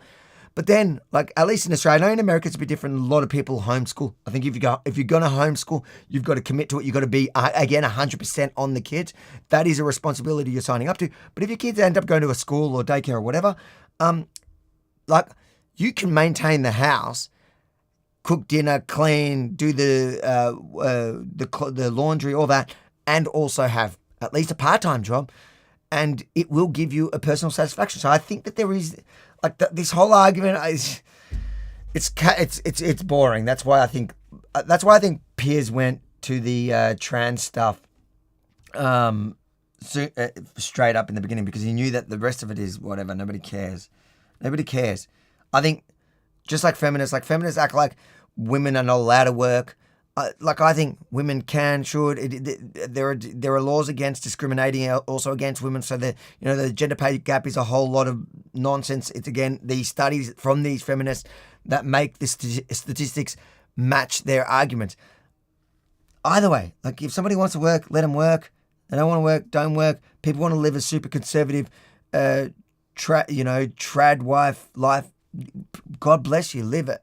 As long as you're able to maintain it and the kids are getting the best possible outcome out of it, then good on you. You already sold on Stephanie the ideology, Coontz, and what they do Stephanie is they Coontz cherry pick data. Is a world-renowned make historian. She's not specifically a feminist. She's a world-renowned historian, and these were her findings as well. So you cannot deny the reality. If when you look at the facts, that women you cannot can't deny do the reality anything that, else. We're not saying women can never leave the house. We're not saying you can't have other things in your life that you find fulfilling. You're suggesting that the primary role for a woman, and that, you know, in your faith, I'm not going to discredit that, but your faith in God says that this is what you believe God says that you should be doing.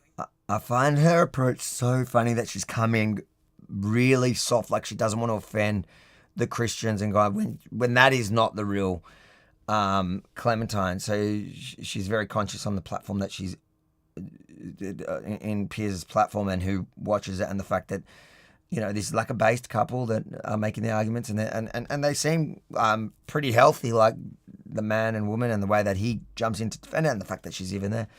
But Clementine's really, like, non-Clementine kind of approach to it is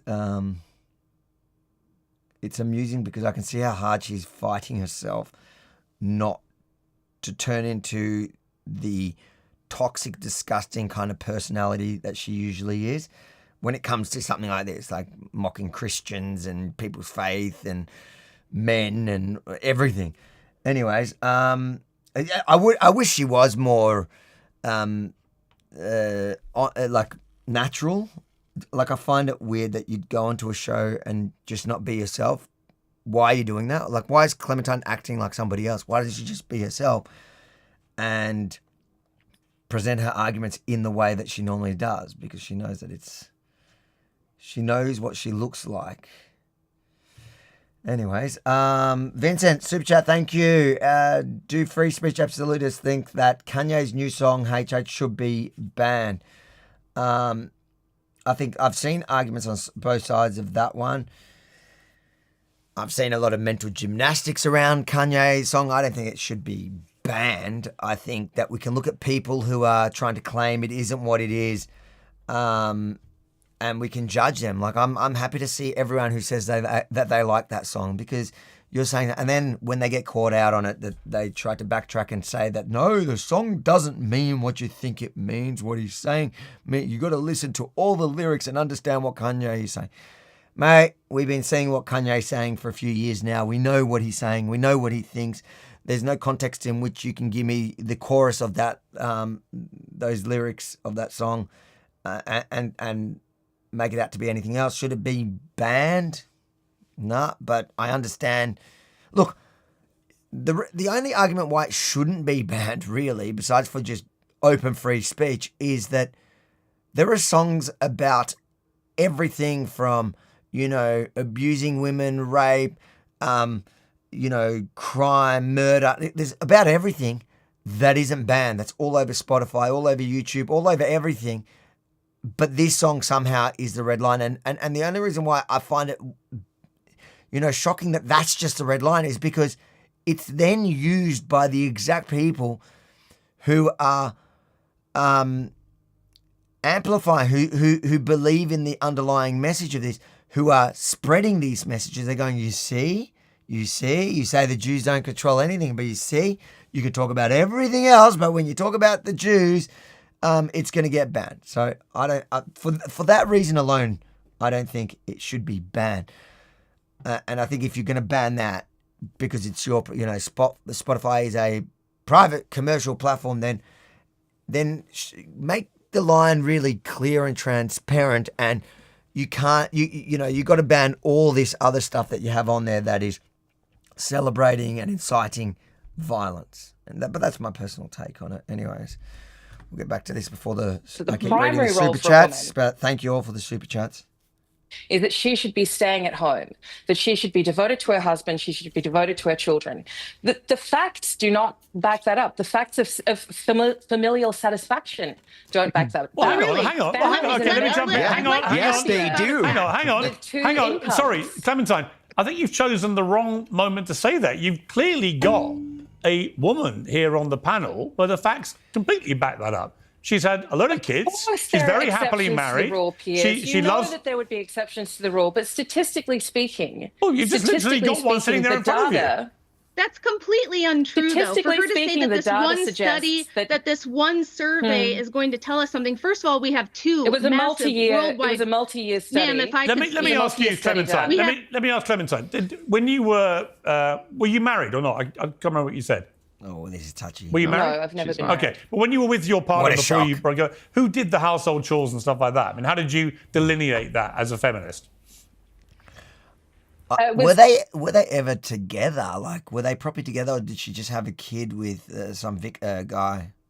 A struggle, because even in lots of supposedly egalitarian households, again, the data backs up that even women who make more money than their partners or their spouses tend to do more unpaid domestic labor. This is the who did most of the domestic chores in my house? Yeah, me.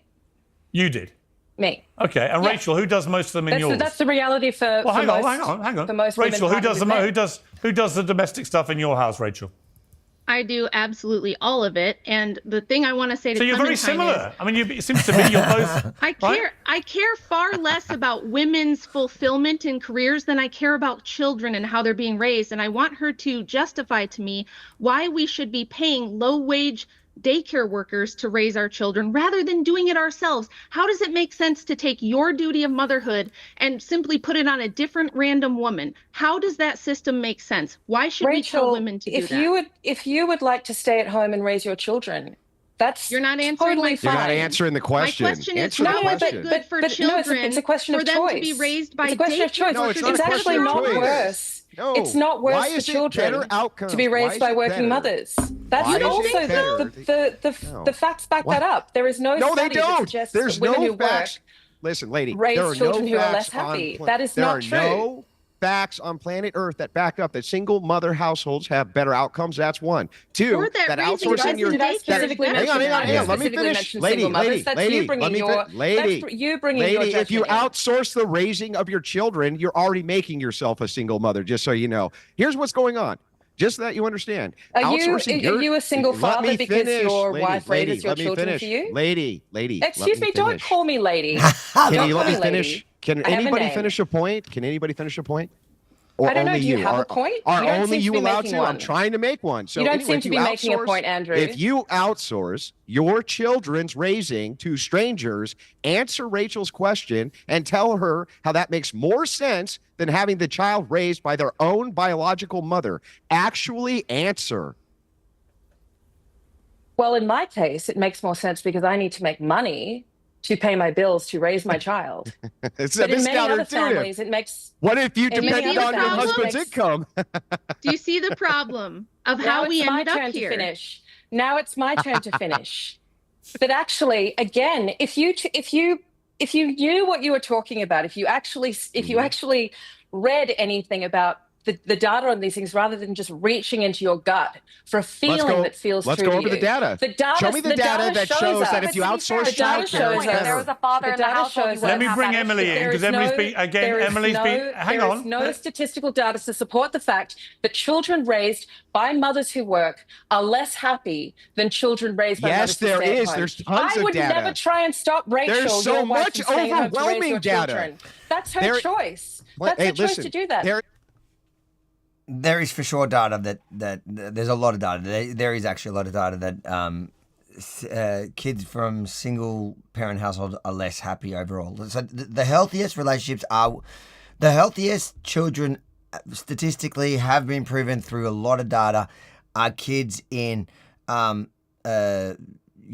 strong family unit. And yes, when the mother is at home, I don't know necessarily that she's not working at all, but that there is a present mother and a present father, but a father that is the breadwinner and the mother is the nurturing, loving. Like there is so much data to prove that. In regards to whether you're homeschooled or not, like I think that unless you're committed, so like I know people that homeschool, right, and I know a few people that homeschool. And I think that if you're homeschooling, in America, it's interesting because in Australia, it's generally a left-wing thing that homeschool, as opposed to the COVID kind of changed it a little bit. But before COVID, it was like always the loony lefties that were all hippie that were homeschooling for many of the same reasons that these Christians are doing it. And in America, it's very much the right, and especially Christians that. The reasons that he gives is what he's saying there, like, why would you outsource it? I think you would outsource it. The argument can be made that you outsource it when you're not going to be good at it as the system, to be honest. Like, I don't think I could raise my kids at home. I have 4 kids. I know what it takes, and there is no way that I could educate them enough, even as bad as the education system is, I feel like it's, and maybe I'm copping out, but I've seen enough people that homeschool that the education they get out there is better than anything I'll be able to give them. My role is when they come back home and they start talking about some of the nonsense that's, forced into the curriculum, that I can challenge them, and I prefer to teach them the tools of critically thinking even when they're being taught it at school than actually going through the curriculum with them, like the maths or science and whatever. Like I just couldn't do that as well as a system that's designed. But I've seen people that are committed to homeschooling. So a mother, and it usually takes 2, like both parents. So the father is working, the mother's full time at home, and then the father's also doing a bit of the homeschooling, and they're really committed to it, 100%, and that's for the full schooling time.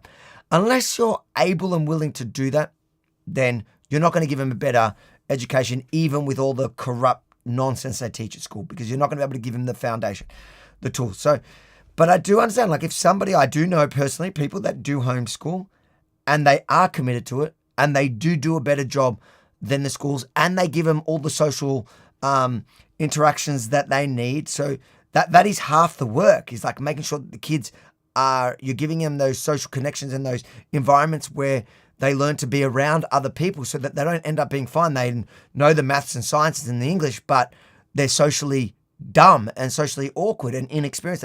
When they're around other kids, they're weird.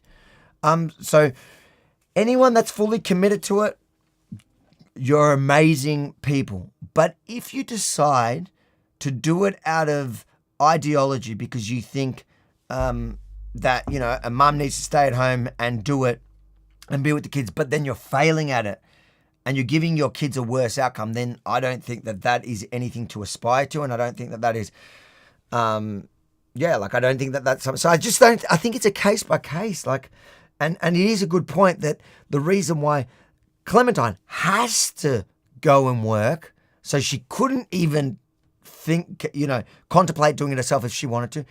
because she doesn't have a husband. And that is a valid argument that Rachel made back. Is like, you put yourself in a position where you can't do that. Let me read a couple of these super chats. Vincent again. Thank you, Vincent, for all your super chats. I really, really appreciate it. Guys, you can super chat. I appreciate it. It helps me pay the bills. And then my wife can take off. Super chat. Avi, men and women have different obligations. Society, men are the enforcement arm of society we have to protect, and women need to reproduce or we don't have a society. And that is factually correct, but it is also a spectrum. So, for example, men's role in society in the household is, to protect the family, to be the breadwinner and all that. But if the man goes out to work and the woman is there with the kids only, who's there to protect? It's going to be the woman. The women also have a degree of protection. And the same goes with, so I think it also applies to making money for the household. Like, there is a limit sometimes today, unfortunately, to what men can make. And so it is the role of the family. It's a role of both the adults, the mother and the father, to work on a system that works for their family to ensure that they can maintain their family unit. That's what I think. But, some people have the luxury of being a lot more open to different ways. Like, I wish I had the resources to be able to decide exactly. And also, to be fair, our family law system, so especially when you do break up, it takes away all the rights of the father. So, there are a lot of things I would want to give my kids. So I have two of my own kids, I have two stepkids, and there are a lot of things that I would love to maintain and enforce, but I just can't, because unfortunately, dads, when you separate, you know what I say? I tell people when they ask me, the one piece of advice in life is really choose wisely who you have kids with, because that's the one thing that will affect the rest of your life forever. And this is part of it. What do we have here? We have Clementine. I love it. You know what? Clementine always comments on my videos in the super chats. I love you, Clementine. We scare a lot of pro-Hamas people, which is you scare. Clementine says you scare a lot of pro-Hamas people, which is misogyny. Thank you, Clementine. Your comments are always very true. I would never speak out against you, in which I've agreed with a couple of your comments today on Piers. Margaret says, Margaret, good to see you in the super chats. I haven't seen you in a while. She says, love your work, Avi, as always.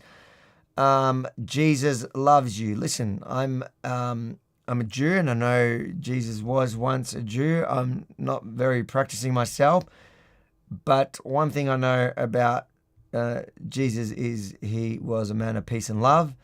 So I will take love wherever I can get it, because I know I need it. Let's keep watching. So much overwhelming data. Because that's her choice. All right, let me bring Emily in.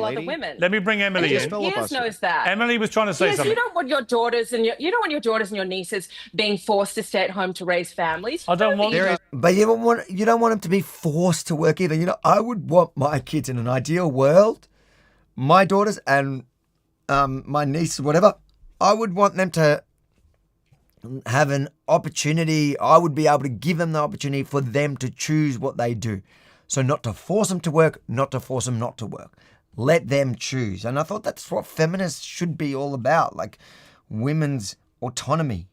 I don't want my kids to be forced to do anything. No, Emily, you wanted to say something. Yeah, no, I mean, look, I'm not going to argue data with either of you guys. I'm sure you know more than me, but I can say that my father is my hero and the most important person in my life. And if I didn't have him and he wasn't in the household, I don't know where I would be today. And my girlfriends who were raised without fathers in the household, I do see them struggle in different ways when it comes to dating and all these different things. And it's funny because it's like they do make a point. Like, if there was a father in the household supporting you, I think a lot of these issues wouldn't be what they are. So I think there's points to both of these things. Okay, let me ask Andrew. I think it's good to note that both, when you look at men and women relationships from the left and the right. So you look at someone like Clementine Ford, and then you look at what is his name, Andrew, and his wife Rachel. You generally see much healthier relationships between people on the right, people who believe in conservative values, traditional way of life, and then you see people like Clementine Ford, and they've got really horrific views about men. So I think it's important to know. But supporting in what way? Is your name Andrew? Anyway, go ahead, Piers. Yeah, well, Andrew, I was going to ask Andrew, when Rachel said that she does all domestic chores, is there anything you do? I mean, do you put the bins out? Do you the trash out? I mean, what do you do anything? I don't do shit. That's what I got a wife for. Maybe a little yard work. But not only that. If something breaks there's yard work, that's about it. Yeah, cars need repair, something like that. But I'm not going to do household chores. That's what I got married for. I don't want to do household chores. Not only that, on top of that, let's just point a couple things out. She's absolutely wrong. Here's what the stats actually say. That if a child is raised in a two-parent household, they're going to have way better outcomes. And if they have a present mother who's more present with them, they're going to have way better outcomes. Every single data point backs this up. The outsourcing of children to public school, especially for 8 hours a day, is absurd. Stop. Let me finish the point. Let me finish the point, and then you can respond. Let me finish the point. I've got to say, Clementine, as someone who doesn't like being interrupted, you interrupt. Why is it that you won't let me finish the point? I got a text message from your producer, Piers, telling me to interrupt if I disagreed with anyone. Yeah. So take it up with them. Piers has been outed because that's the game he plays. Piers does love the fighting, the controversy. He loves when it's, a debate where they would just be respectfully talking. And I've seen on Piers' show maybe one or two where they are respectful to each other. They hate it because it doesn't cause the drama. That is so funny that I don't know if I could take her word for it though.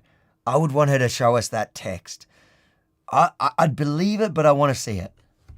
But I think that what's changed since that text message is you've made a point of objecting to being interrupted. So he agrees then. And yet I keep being interrupted. So that's just the state of play right now. Why don't you practice what you preach and don't interrupt Andrew when he's trying to finish his point? Yeah, so look, I've just finished the point. Would he make a point? He hasn't made one yet. Yeah, I just did. I made multiple points. All the data points are against you on this. Well, he's made the point that he doesn't respect his wife. You're still not, because he doesn't. lady, He you married still a wife can't stop because talking. he didn't want to do anything for himself. You still can't stop talking, lady.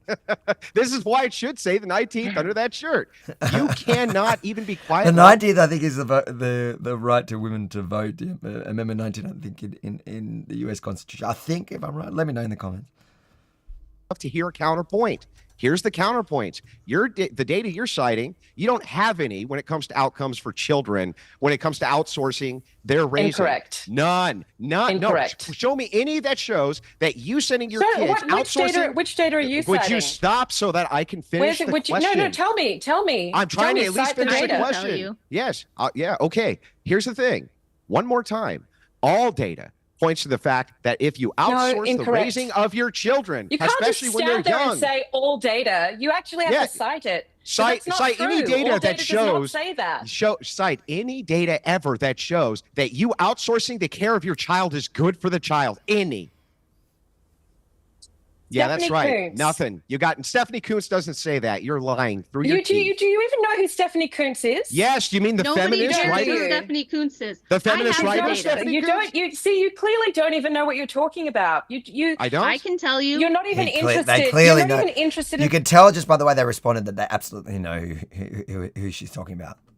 In the topic. I'm sorry. You're not even interested enough to respect the topic enough. Who's Stephanie Kuntz? Let's make sure we got it right. Who's Stephanie Kuntz?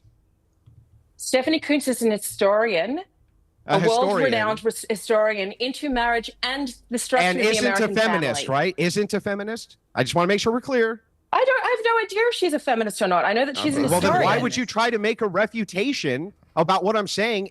Clearly, you don't know enough about the topic. Right? It's silly. I'm only allowed to. I have some data for her if she wants it. I'm not allowed to reference historians. Is that? We're only if you have a historian who's also a feminist, you're clearly only allowed to reference. If you have a historian who's also a feminist, they're biased, right? Let me ask you, Clementine. Clementine, let me ask you. Why are you so obsessed with whether or not she's a feminist? Clementine, let me ask you a question. She's a historian. Because it would promote bias. Because it would be biased. Let me try and ask a question here. Clementine, do you hate men? No, of course I don't hate men. What Come on, Clementine, be honest. absurd, reductive question. Well, why would did you why tweet? would you think that Well, was hang an on, because I'm interesting about to line follow of up. They hate you. questioning, Piers? Why in 2020 did you tweet the coronavirus isn't killing men fast? Hold on, let's watch it again.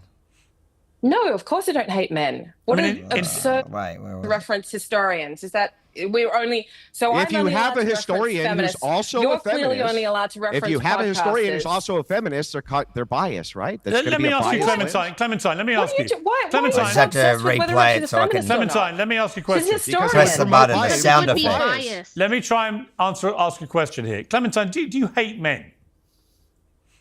No, of course I don't hate men. What I mean, an absurd, reductive question. Well, why did you why tweet? would you think that Well, was hang an on, because I'm interesting about to line follow of up. They hate you. questioning? Why hope in they hate you. 2020 did you tweet the coronavirus isn't killing men fast enough? I tweeted that in 2020 as a misguided tweet, but it was actually much of a part of a longer Misguided tweet. thread. Coronavirus And isn't killing men and I fast apologize enough. for And it, you say you Piers. don't hate I men. apologize for it, Piers. You I thought a apologize deadly for it at the pandemic time. virus wasn't killing men apologize, fast enough. apologize to men again. Do it again. You haven't apologized to me for saying that you want me to die from the coronavirus. Well, Now I would say have you're to sorry. consider you a man to Say, apologize you for that. say you're Andrew. sorry. Say you don't even know what a woman is. Hang And on. I hope he brings up the fact that she also signed that book, Kill All Men. I don't know if he knows enough of that. And the irony here is Piers, like, absolutely, and she does hate all men. There's numerous different time and time again there has been different incidents where it's proven that she hates men. But Piers Morgan bringing up COVID tweets is a slightly ironic. Remember, that's why he banned me, because of his COVID tweets. Or What my else? COVID I tweets. would today. consider you a man. Andrew, Say- I would say like you're for her to sorry. apologize to me, because I do not appreciate her saying that my own husband does not respect me. Of course he respects me. He respects me as a mother and as a wife. He treats me like gold. Who the hell are you to tell me if he respects me or not? You wouldn't have to get paid for this if you had a husband. I didn't say that he. Where did I even? You did. mention? You said She he did. clear- She did say she's a liar. She did say that. I'm not going to rewind He it, doesn't but- You respect did his say wife. that. I heard you say it. You mean the piece of shit that you're married to? Yeah, he clearly Oh, doesn't there we respect go. you. Oh, He there sits we there go. and Hey, makes lady. jokes about how Hey, he married lady. you. He doesn't He's do not shit the around piece the of house shit because in that's this why he married a panel. wife. That would be you, That's man. why you got a right. You're wife. the one. Yeah. Okay. Listen, let's get back to the topic here. You're the Whoa. one who is That would be insisting nice. that there's The no topic, data the topic, the proving list of that topics that we would shut say. up. I Shut would your mouth. genuinely. Nobody Okay, let wants me to hang hear on. that. Time out. This is exactly what Piers wanted, and I got to admit, it is kind of it's entertaining, but it's satisfying just to watch it because it's Clementine Ford. But I would it's what he genuinely wants. like to know. You said it was misguided to say the coronavirus wasn't killing men fast enough. Why Yeah, it was would a you? terrible thing to say. So why it was did a terrible you? thing to say. No, I Piers. understand. I it's a already said that the title Don't was worry. a Let me terrible thing finish to my say. question. I do understand it's a terrible Okay. thing to say. My question, my bemusement. Why would you say that? Yeah, exactly. Because I was really frustrated At with what? the articles that I was reading about how the pandemic was it was derailing women's workplace. It was derailing women's economic trajectories. And there was a specific article that I had read about a woman who had founded her own company. She was the CEO of it. Her husband had taken a sabbatical prior to the pandemic. And within 2 days of childcare closing down, he said, I can't take care of the 4-year-old. And she quit her job to go home and look after the kid. What's I that was got to do with you frustrated. I wanting was more men worried. to be killed? Yeah, exactly. So that's one Piers, person. if you're going to ask me the Who cares? question, then The let me pandemic finish No, it. you know what, Let me Clementine? answer When it. you know what, Clementine? When you tweet, literally, So I wrote a tweet coronavirus thread. isn't killing I wrote- men fast enough. I think I'm entitled to push you a little bit more than it was a bit misguided. You're literally calling for the mass culling of men while simultaneously Oh pretending my God. you don't hate Piers, men. Come on, you know that. Don't be disingenuous. You know that that's not what I was calling for. You Oh, did know he that it was misinterpret You the literally tweet of said kill all men? coronavirus isn't killing You men know that fast it was enough. a glib tweet, and you know that I also apologized for it shortly after that. You know that I was sincere in my apology. You didn't apologize so why to you're me. dragging it out 5 years Can later? you Why would you apologise to apologize? Andrew, please? Will you To sum apologize up, to me for saying you want me to that die? I like how Piers is joining the troll there. This is only satisfying because it's her, but come on, like the idea that she it was misinterpreted or whatever that, or that it was based off one story that she read about some woman being the victim of COVID. Essentially, yes, of course, only women were the victims of COVID.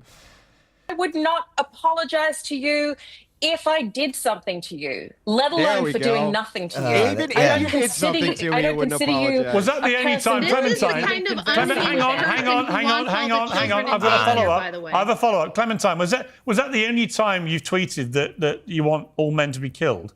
Oh, no, here we go. Maybe you got it. Yes, why don't you just say what you want to say? No, I'm just asking you a question. Have you tweeted previously? I have tweeted prior to that. Kill all men. As a joke. As a joke, right. I have. As a joke. So Funny joke. I regularly think... Hold on. There we go. That was such a funny joke. It seems like that was the one joke that only Clementine Ford ever got. No one else got it. No one else found it funny. And you know, you can't claim things are jokes, whether it's kill all men or hopefully the pandemic. Although she's not saying that COVID one was a joke, but you can't, like, if you say, you know, I hate Jews all day, every day, essentially, like alluding to that through all your activism and all your posts and your online rhetoric and the way you behave, and then you make a joke, kill all Jews. Like, no one's going to find that funny because we know that that's what you think. So it was never a joke. The funny part was that she tries to convince us that it's a joke. Funny to say that men should be killed. No, I don't quite regularly. There's two examples that you can think of. Yeah, you don't hate men, but you did tweet kill all men, and then you tweeted the coronavirus isn't killing men fast enough. I put it to you. Yeah, oh, hang on. I put it to you. You probably do hate men if you want us all dead. Into the sun. Huh? I've also said that men should be fired into the sun. Tell me, at what point do these... How does that help her argument? In fact, it just proves that she hates men. How does that change it? The fact that she said she wants to fire all men to the sun, that was the most... Very clearly... stupid argument. And yes, I have apologized for them. Very clearly... She just added one. From a time as well where Twitter was such a toxic... I don't tweet anymore. It's a bad place for everybody. Okay. At what point do those things be accepted as glib, misguided, regrettable, deeply apologetic for them now? Remarks that you would never say again. So you don't sound very apologetic. I think you should just admit that you don't like men. I think it's the problem comes when you keep denying. I don't like you very much, Piers. I don't care if you like me or not. You spray gun me in public. I couldn't give a damn. Why do I have to sit here and admit to you that I don't like men? What do you hoping to gain out of this? I just asked you if you do or not. You said you don't hate men. I said that I did. You spend all your time wanting us to be dead. Me. Hang on. Because you're lying. You just got to shoot him into the sun. I think it is a valid question. Like, just admit it, and that's just don't lie about it. You hate men. You've been caught out on all these different instances where you've, you know, accidentally let the mask slip, and it's like now we're asking to your face. Just can't, because I guess it demonstrates whether you're an honest person. Can we believe any of your arguments are made in good faith? I don't think so, because she's a liar. She does hate men. And she just won't admit it. And not just on this issue or just her. Like, I think it's just important when you're talking to people that are like commentators or influencers or whatever, and you put a direct question about what's behind their advocacy or their work, to see if they're honest about it. And it is always important to know where somebody's coming from. Like, if people know that Clementine, like people that don't know her, I think most people in Australia know that she comes, and women nowadays, to be honest, I think a lot of women hate her. When you look at anything she posts from the position knowing that she is coming from a place where she hates all men, then you will analyze whatever it is she's feeding you with that at the back of your head. So you know that there is a very specific, dangerous bias in whatever she's presenting, whether it's got to do with family law or women's rights or whatever it is she's advocating for. You know, it is important to know that caveat. Anyways. That's all. In the stocks you don't like me. You think Andrew's a piece of shit. So that's every single man involved in this debate you hate. Is absurd. Every man in this debate, Clementine, you've said you hate. Relationships with men, you shouldn't be giving advice on it. Emily, what was that? I hate I hate every man in saying this if you debate, live a that's life true. where you've been unsuccessful in relationships, whether it's friendship, love, marriage, whatever it is, I think you're probably the last person in the position to be giving advice what women should do with men. I mean, I don't feel any animosity How do you towards know men, that even I've when it been comes to him saying, unsuccessful in friendships and Mate, relationships? it's That's a obvious. very Just look at you. That's a very odd. Well, being a single mother doesn't mean that I'm unsuccessful in relationships. I Yes, it already does. said before that I have a very beautiful Generally, co-parenting relationship with my son's father. He lives in the same apartment building as us. We're deeply close I mean, friends. that's great, so but it didn't work I out, don't but you understand seem why bitter you think towards that men. is. I'm not bitter towards men at all. I'm annoyed at Such a liar. I'm annoyed at the expectation that some men on this panel have, that women should do everything for them. I'm certainly angry at the fact that Wait a in second. the UK, Do you think a woman, Andrew does everything? I mean, I do everything I can for my boyfriend. I'm not bitter and angry that in resentful. the UK, a woman is killed every 3 days by a man. I'm angry that in America, 3 women are killed every day Well, I don't. by a man. How many In men are Australia, killed one every woman day is by killed men? issue. That's kind of a by different How subject. many men are killed that every day by globally, men? one woman is Yeah. killed every 10 minutes by an. This is like the general what every single third wave feminist argues every single time. That's their one point. In Australia, it's 1 woman a week, and they don't talk about the 2 men a week that die to things like suicide because of their treatment from things like the family law systems. It's so one-sided. She does hate men. I'm glad that these people that don't know her picked up on it very quickly. I guess when you present yourself as a feminist in 2025, generally most people, especially people that are switched on to politics or culture or social issues, will know that. And how many babies do you women kill? I'm angry about. And I'm angry how many about the babies fact do you guys kill? This is what they one do. in 3 girls over the age of 15 will experience sexual violence in her lifetime. No, I'm very that's angry another about fake that. statistic, I'm and I would angry love about to rape tear and this sexual apart. assault. I'm angry about the fact that the most dangerous person to a woman is a man that she knows. I'm That's a angry about lie. all of these things, yes, but that doesn't mean that I hate men. That doesn't mean that I don't. She's You just want to shoot them into the sun. and I have the data to prove it. For men's greatness with women and with You children. want to shoot men into the sun, you They've want them all killed shoot by them into the sun, coronavirus, and you want all... I love how she gave him the shoot them to the sun. Like, nobody knew, but I didn't even know about that comment, and she just added it to give him more ammo in the point that they were making. dead, and you hate both the men on the panel. Other than that, you love men. You love them. You love them. They're great. Well, even though they're can out I there being a bunch of refute evil some of the rapists. baloney she which just is that I spewed? hate Well, the men on this panel. my thing is, like, can't you And- admit that you at least like men enough that they gave you a beautiful child you're super grateful of? I mean, that's a positive. This is honestly one of the most absurd conversations I've ever had in my life. I've just I sat kind of here agree. and explained that I don't hate men. I've just sat here and explained that I have a wonderful relationship with my son's father. I've just sat here and said that I've apologized for these things that I've said in the past. We've all said terrible things. Piers, you've said terrible things on Twitter. We've all said terrible things and apologized for them afterwards. Do you think Clementine Ford is charitable, as charitable as she wants the panel to be to what she has said, the crazy things she has said in the past? And I can't think of, like, I've said some wacky stuff before. I don't think I've ever said anything like that. Do you think she'll be as charitable to me? Do you think she ever is as charitable to me as she wants everyone else to be to her regarding her consistent messaging of hating of men? She's such a hypocrite, and she hates all men, and I feel bad for her son. And I don't believe I would love to hear from her actual ex-partner, but you'd probably be wise to wait until he's over 18. The kid is over 18, so we know that he's that he's not worried about the formula that we've been discussing throughout this show. That it'll be applied to him. You know, he'll lose access to his kid. It's very easy for him. Hang on. What have I said? What have I said? Name one. Oh, Piers, do you want me to look them up right now? Yes, please. Okay, let me just give me a second. Tell me a terrible thing I said on Twitter. Piers Morgan.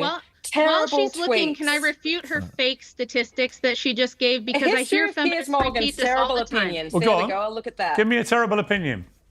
Mate, there is a lot of terrible opinions from Piers. And Well, he Rachel, also... I thought you were talking while I'm just scrolling. He also doesn't... The clock is ticking, though. I mean, I can find you a bunch of terrible tweets from Piers Morgan. In fact, that is the reason why I'm banned. I am blocked from his Twitter and I got blacklisted from his show.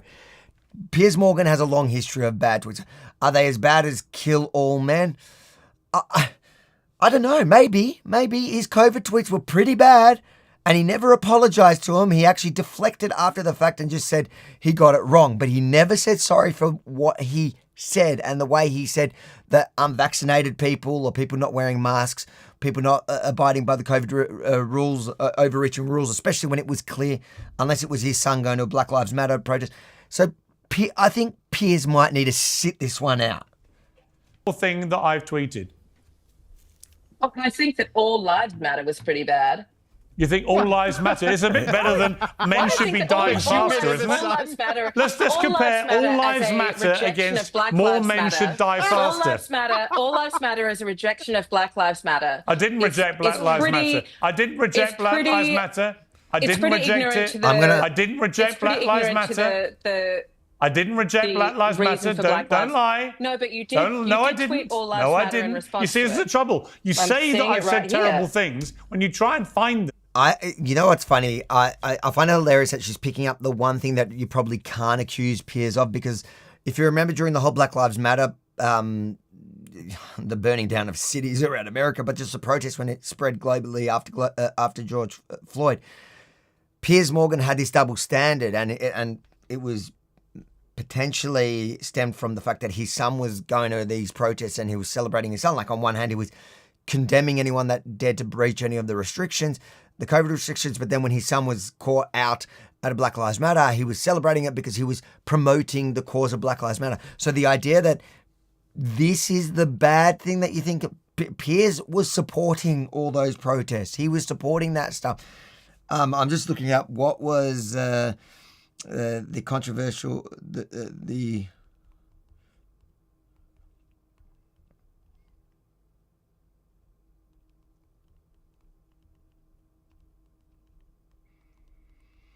I want to see what it was that he said. Let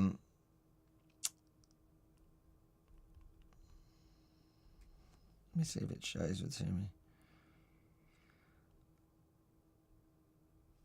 I don't think I can find it, but it was his COVID tweets were the worst, but she won't bring them up, and they were essentially, from the top of my memory, I'm sure of it because that's why I'm banned from him. If I just got to run in a minute, so if I had more time, I'd go and find him. But he was saying that anyone that wasn't taking the vaccine or wasn't wearing a mask at different stages through it, they should be cut from society, which is not much better than kill people. Like, he wanted them locked in their homes and unable to get access to anything.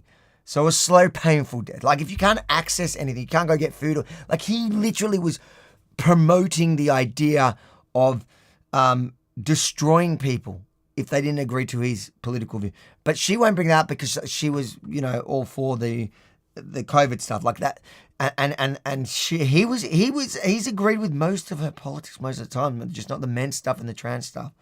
You don't have any. I'm looking at it right here, Piers. All lives matter. He didn't say white lives matter. He said all lives matter, which is true. And any decent. Do you not think all lives matter, Clementine? It's absolutely ridiculous. Clementine, do all lives matter? I think that all lives deserve respect. Do they matter? I think that in the context... Do all lives matter, Clementine?